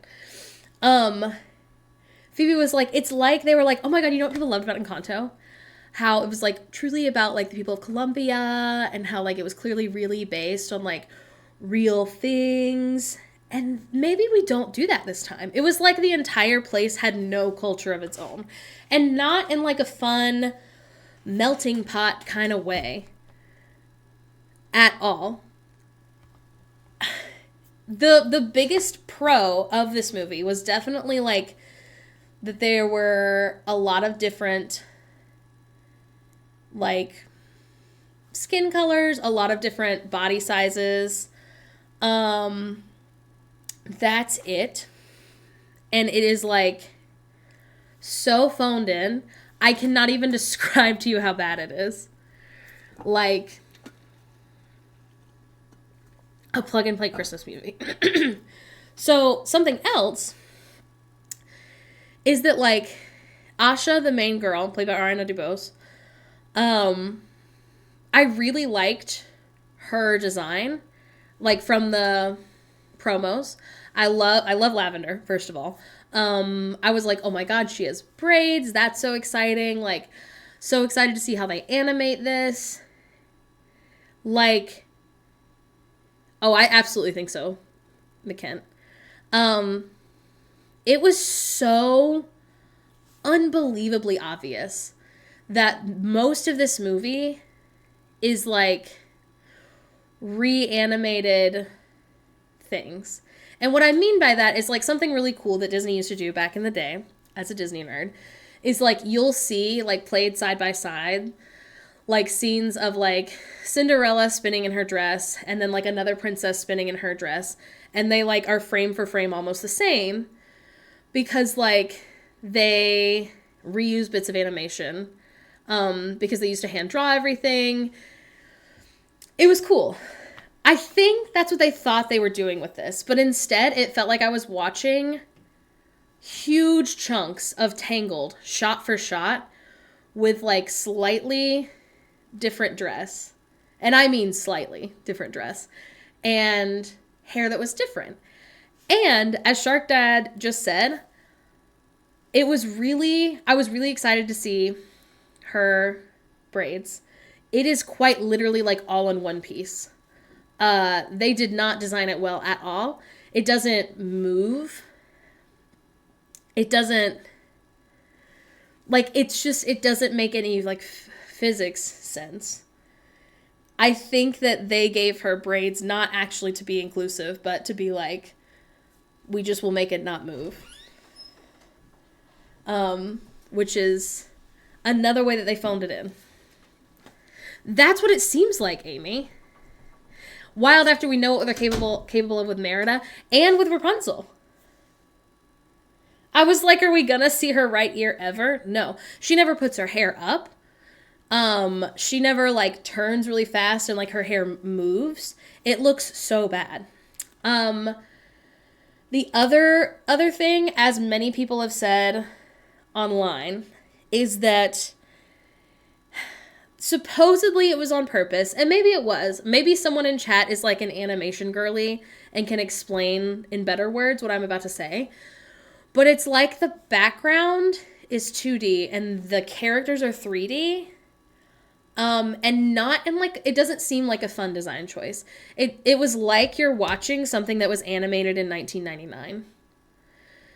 Like, parts of it reminded me so much of, like, early Toy Story and Shrek, which is insane because it came out this year.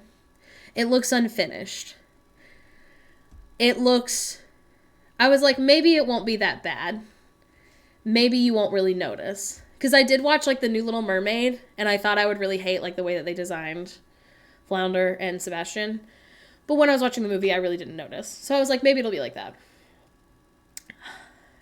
It's so bad. It's like you're watching a video game. And I don't mean that video games look bad. I mean that they're not supposed to look like movies. They don't. And that's fine. But I don't want a movie to look like a video game. You know what I mean? Yeah. It's bad. The other thing that I think they thought was cute, and I think it could have been, but it was really poorly executed, is, as Squid Ink, I think, said, it's supposed to be like their centennial movie. Like, it's been 100 years since the Walt Disney Company was created, and this is supposed to be, like, their big, like, the opposite of a fuck you. Like, their big hooray to animation. How does the goat have more details than Asha? What a great question. So they have, like, I think what they thought were Easter eggs. So, like, there is, in the background, there's, like, someone who really wants to be, like, Wendy from Peter Pan. There is literally a character dressed exactly like Peter Pan. There is, like, a bit where the villain is, like, making a Mary Poppins joke. And instead of them being, like, fun Easter eggs, they're so, like, in your face that it genuinely seems like they fed every Disney movie to ChatGPT and told them to combine it into one movie. He does not wish to be young forever.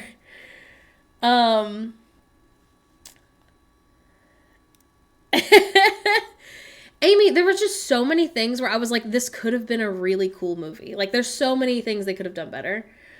And again, like, Asha, I felt like was really cute. If I were, like, still a cast member, I would probably still go meet her. Like, she's really cute.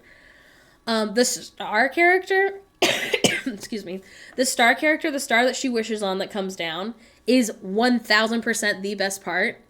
It's really cute. It's definitely, like, the best part. Also, like, The villain, it doesn't make any sense. He like has this bit at the beginning where he's like, my family's farm was destroyed, and so now I created this wonderful like utopian place so that, you know, everybody would always have their wishes like kept safe and da da da da. You never hear any more of his backstory. Like, I thought it was going to be relevant. Like, this is how he like became magical. This is what happened to his parents. This is da da da. He also like isn't really evil at the beginning. He's just like a well-meaning bad leader. And then he becomes evil like kind of out of nowhere. He picks up this like evil magic book and he's like, and now I'll be evil. And he starts just like absorbing everyone's wishes to like make himself more powerful. And you're like, okay, literally How to Be Evil 101. What do you mean? Like, how do they have her meeting? They own her. They can decide when she starts meeting.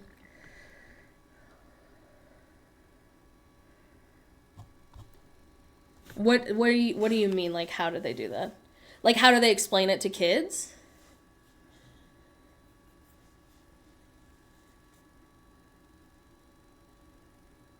That's what they did to poor Scarlet Witch for Marvel.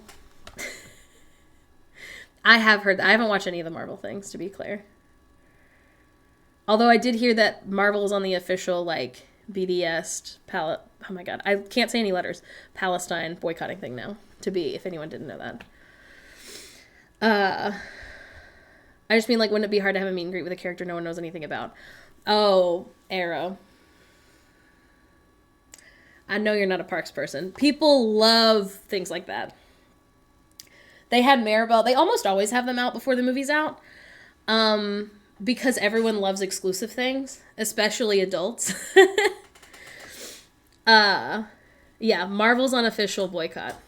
As of a few days ago, I think. Because they have a new movie coming out. That's not why. The reason it came on my For You page is because I watch a lot of pop culture, and they were like, new movie coming out, don't see it. And I was like, wasn't gonna anyway, so this is perfect for me. But yes, sorry, to get to Ara's question. People really, really love to meet a character before their movie's out, actually. Adults do. Because, like, it's exclusive, it's fun. How do they draw the line between Marvel and Disney? To be fair, great question. What I will say is that if it is something by Marvel, it'll say it at the beginning. That's all I can tell you. When it comes to Disney Plus, Marvel is also its own, like, section. So, like, if you log into your Disney Plus, click on your name, at the top it says, like, Disney, National Geographic, Marvel, because they own a couple things. With a thin, thin little pencil. So, like, they own it? I have no idea. What an interesting question. But yes. Disney owns so much that it's hard to boycott them all. That's super true. They also own, like, more than just, like, entertainment stuff. Right? You'll, like, find out that they own, like, this shoe company. Anyway. So, yeah, the character becomes evil. I guess I'll wait till the ad's over. Where is it? Ad break ended. Nice. If I don't know the character, I simply will go stand in line for someone else that I do know. Yeah. No, that's super fair, Arrow. People who are, like, pass holders do not feel that way. They, like, want to do something new, especially if it's a new character no one's met yet. But yes. So yeah, he becomes evil, like, out of nowhere. Also, like, Asha has these, like, 7 friends. It's very, like, Snow White and the 7 Dwarves coded. They also have this little gay character. I mean, they don't say he's gay. He's clearly supposed to be. He's very, very short. And he's, like, sassy gay. And he's like, really mean. He's not funny. I think they thought it was going to come off as like catty gay, and he's honestly like mean. Maybe other people liked him. I really didn't like him. He was like too mean. He also was very like out for himself. Supposedly it's like her friends are, I mean, supposedly based on watching the movie, not from anything I've read. All of her friends are definitely supposed to be like the Seven Dwarves. There's one that's like sneezing all the time. He has a line that's like, and you guys wonder why I'm so grumpy. Like, that's what I'm saying, is like, these aren't Easter eggs. These are like neon signs in the middle of an already horrible movie.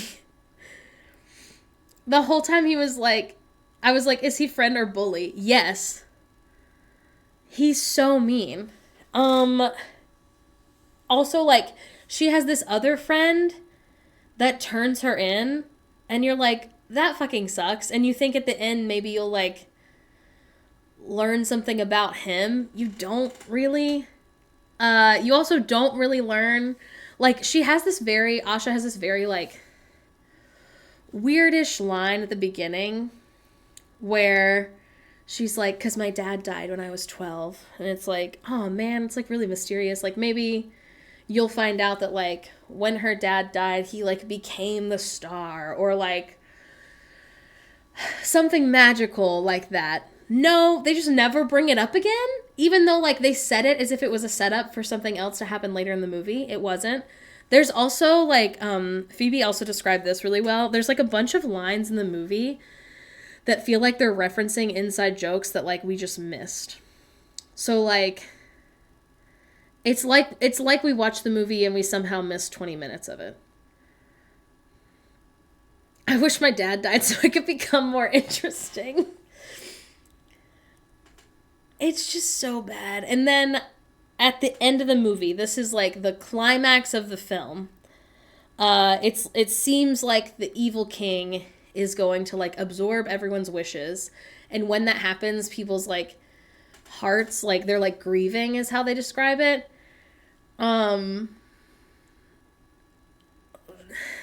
Which doesn't really make any sense. But like, okay.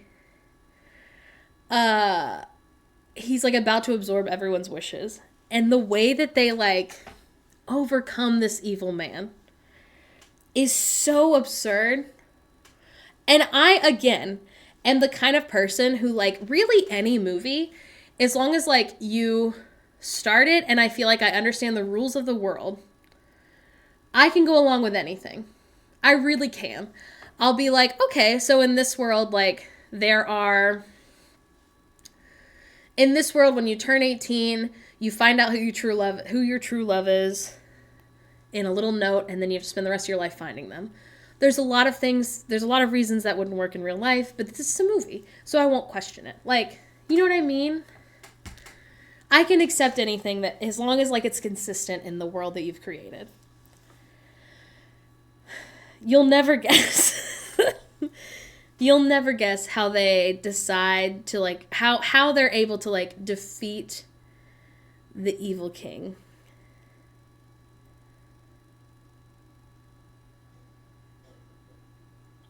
You're so close with true love. We're actors. We're taking our given circumstances and running with them. Friendship is also really close. So what they do is they do, like, a callback to an earlier song. Veronica. And in the earlier song, which, by the way, was a fever dream. The song that's like, so I look up at the stars that guide me. That's the best one. The only almost good one. The rest of them, you will not believe how bad they are. You won't believe it. If you ever decide to watch this film, you will not... I am nowhere near describing it as bad as it is. The way that they defeat him in the end is that they just start singing this song that she sang earlier, where the lyrics are, I'm a star, you're a star, we're all stars, essentially. Meaning, like, I thought they were doing like a, like, we're all made of stardust, we're all part of the universe, we're all connected kind of thing. It's actually much more literal. It's supposed to be that, I guess, like, before you come to this earth, you are a star. So, like, they are wishing on themselves. He, like, blocked out the sky so they can't wish on stars. They're wishing on each other because we're all stars. And then their little chests glow like stars. And it somehow defeats this evil man. Even though, like, he outlawed all of their magic. So no one else knows how to do magic. They're manifesting a win. Evil man was a black hole.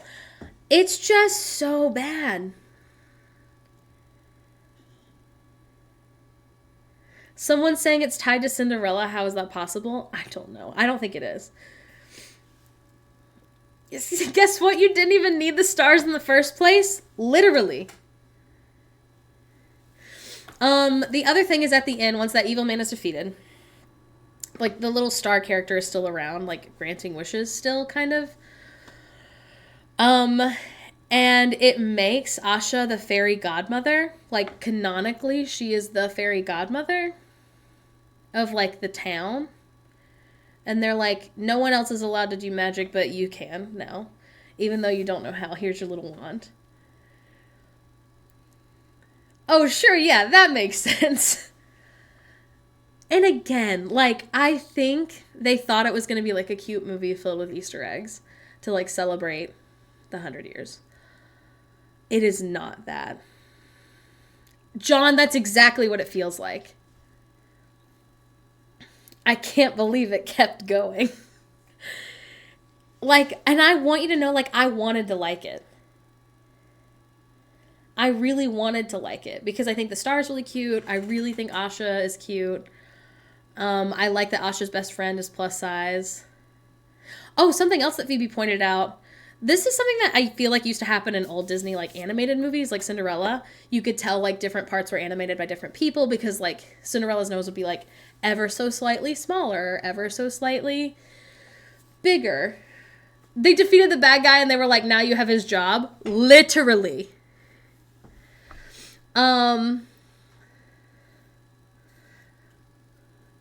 Mary, that I also wanted to like it.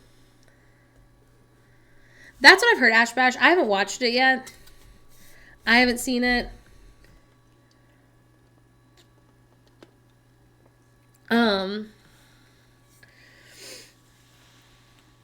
I forgot what I was going to say. Oh, animated. Chris Pine's character, the king. This happened with a lot of them, but especially with him. Like, his eyes would be way bigger in some scenes. His mouth would be, like, so big it was, like, scary, but then it would be normal other times. Like, there were so many inconsistencies within the animation. And again, like, hopefully someone in chat is, like, an animation girly. Penles, exactly. Like, and I was like, I feel like this isn't a problem we see very often anymore because, like, so many things are computer animated. Not that that means it's not real animation or real work or anything like that, but it's like you have a much more standard place to start from. From what I understand, from watching the Frozen 2 documentary a couple years ago, is what it seems like. Listen, what a hopefully easy job, Potatoes Molasses.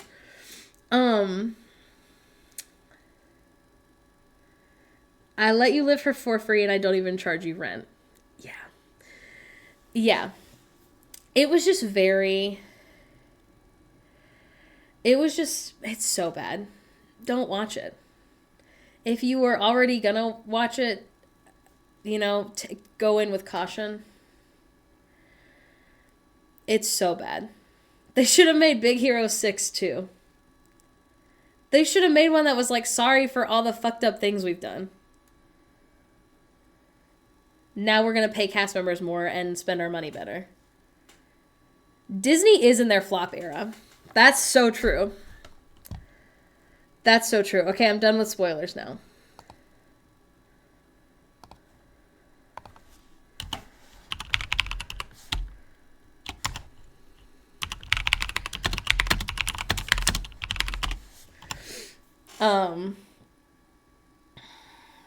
Yeah. Yeah. Do you know who's not in their flop era? The Hungry Games. Ain't that so true, bestie? I loved the movie. Loved Ballad of Songbirds and Snakes. Big fan. I read the book. I know that some people were worried that this was going to be like a Snow redemption. It's not. Hey, don't think that. If you're worried about that, don't be. It is certainly not that. Especially if you want to read the book.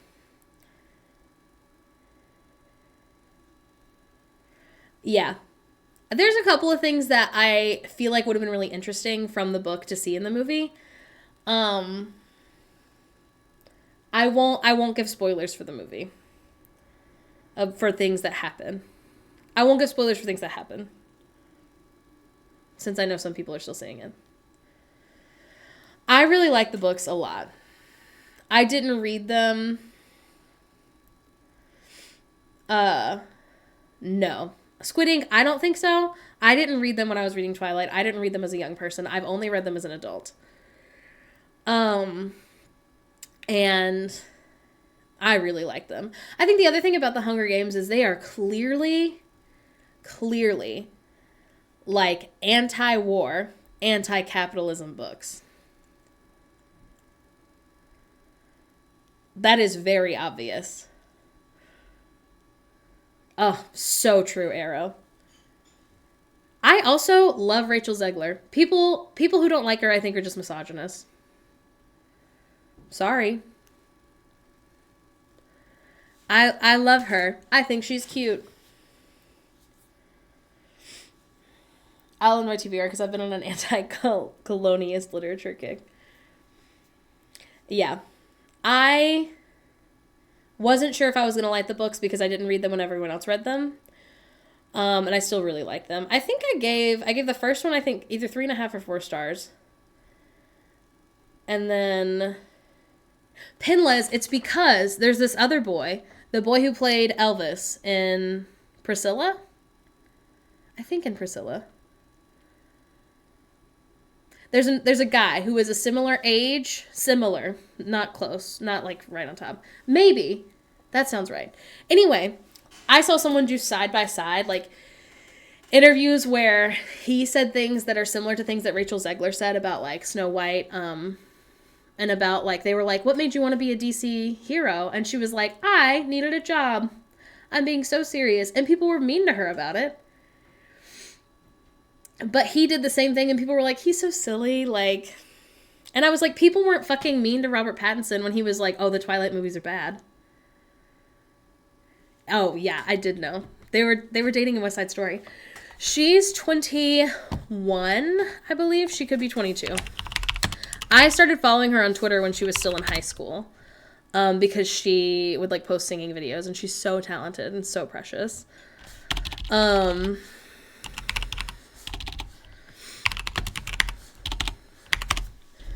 She's 22.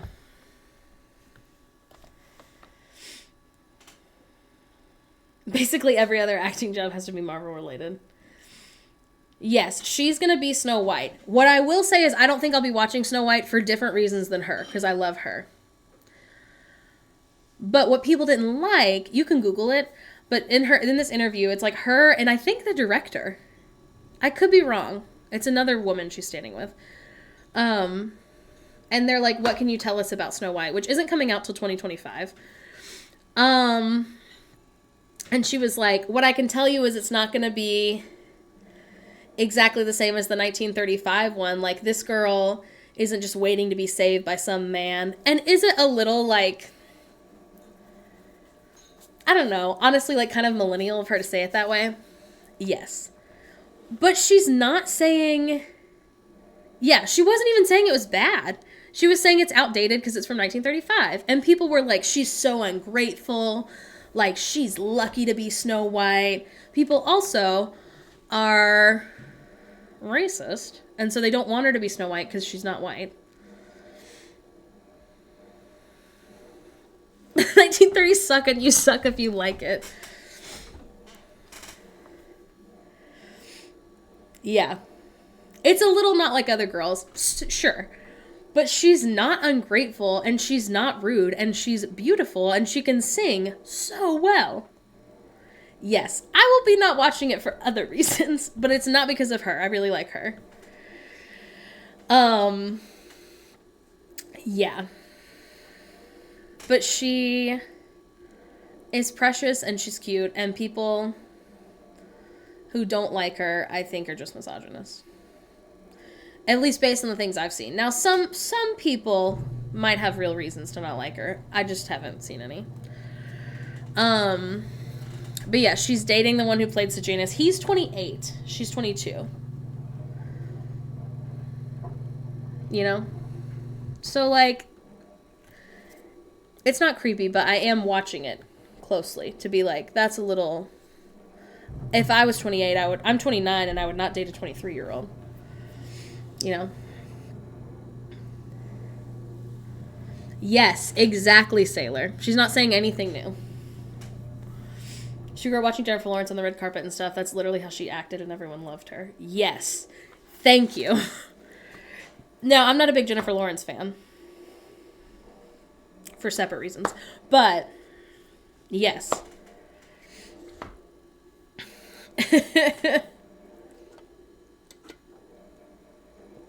Yeah.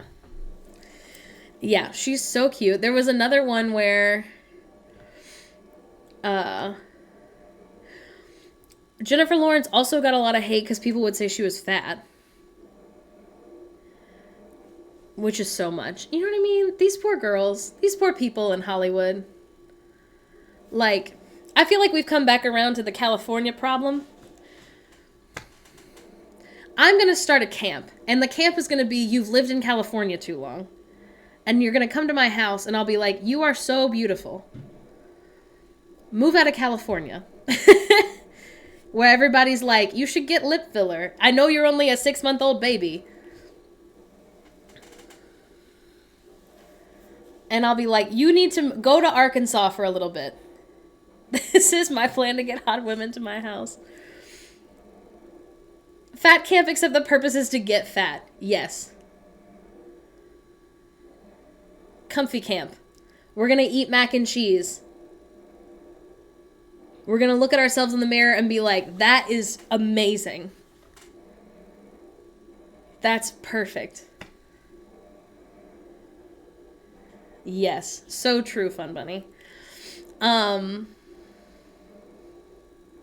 Yeah. She's also, I guess, in Paddington in Peru, which I didn't know. She's from New Jersey. I thought she was from California. Yes. So excited about the new Mean Girls movie. Oh my god, Veronica, yes.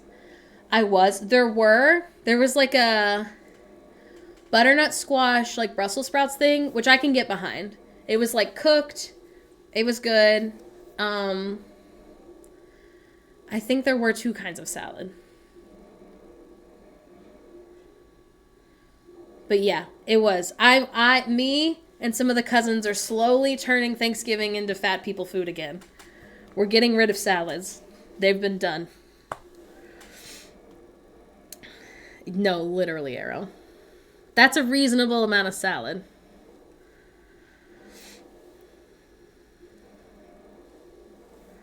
I don't remove bodily autonomy or respect for people who use theirs in different ways, but but pillow face weirds me out. I don't know what that is. I don't know what you're saying.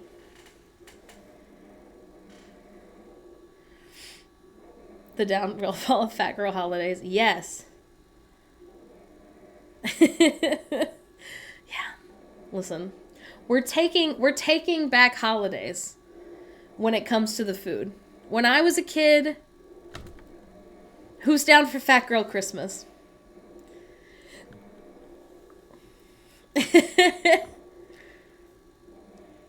Oh, gotcha. No, that's super fair, Squid. Yeah, I'm very pro, like, don't get me wrong. Like, after we have kids and I have breastfed, I will be getting a boob job. And you will love it and I will love it. I've planned it my whole life. I'll be like, these girls worked hard. They deserve a little facelift. New Knockers mama. And I will have earned it, okay? Not that you need to earn it. That's a joke. I'd like to be clear. If other people want to get, like, my beef that I have with our friends who live in California or watching other celebrities talk about it is I think California is just an example, but, like, when you live in a place, whether physically or, like, if you're in an online space that's like this, where, like, it feels like everyone is always getting filler or everyone is always getting something done, or I don't know, I just feel like you never get to be, like, happy and, like, relaxed based on the way people talk about themselves. And I'll be like, do you not realize, like, how beautiful and handsome you are? Like, it's so hard. Yeah.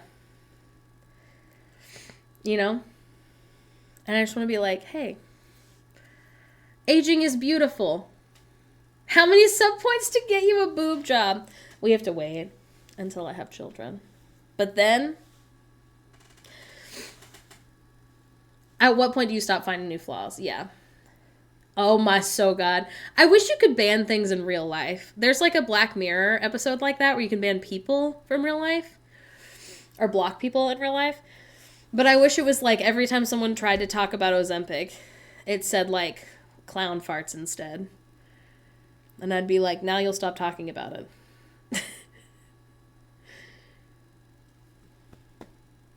Oh, did you get a reduction?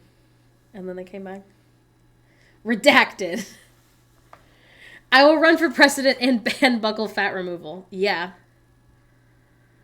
No, that's so fair. That's fair, Squid. They can have a pass. Just about every medication that people are using wrong is existing because other people are using it right. You know what I mean? My platform is bringing back chubby cheeks. Yes. My bowel just said nope. Oh, no. If you haven't seen... Okay, I know I've talked about movies a lot today. I'm really excited because the strike's over, in case you can't tell. Spirited, which is an Apple TV movie that came out last year, written by Paskin Paul, who wrote La La Land and Greatest Showman. It's got Ryan Reynolds and Will Ferrell. And I know what you're thinking. I don't care about those two white men. And you're right. But it's so good. It's one of the best Christmas movies I've seen in the last 10 years. If you like musicals. If you don't, you probably won't like it that much. Anyway, there's a song that Ryan Reynolds sings called Bringing Back Christmas. And I think we as a group should sing that song, but it'll be about bringing back Fat Girl Christmas. I think together we have a giant Christmas, a giant holiday party where we make mac and cheese and green bean casserole and mashed potatoes and sweet potato casserole and a million different kinds of dessert. Oh, they did. And Octavia Spencer's so cute. The Cuffing Season song from SNL is so good. It's SZA, right? Am I wrong?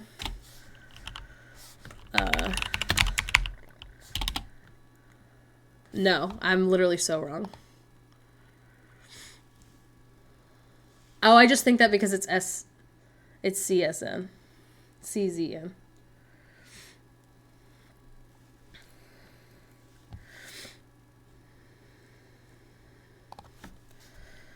Oh, it is SZA. Keke Palmer and SZA. Yeah. There's something about eating fat girl foods on holidays. We're bringing it back.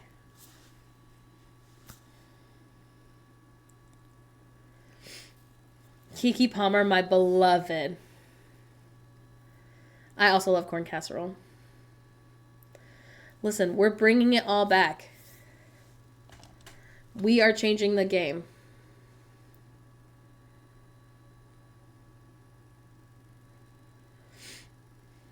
Oh, I love her. Okay. All right, we have to go help Sam water her plants because she had back surgery.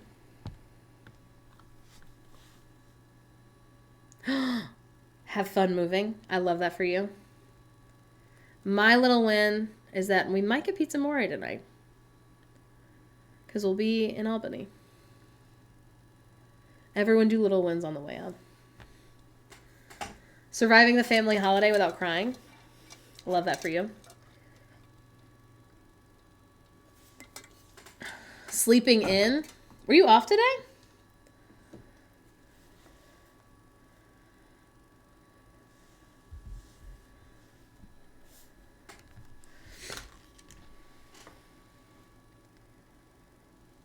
Oh, I love that.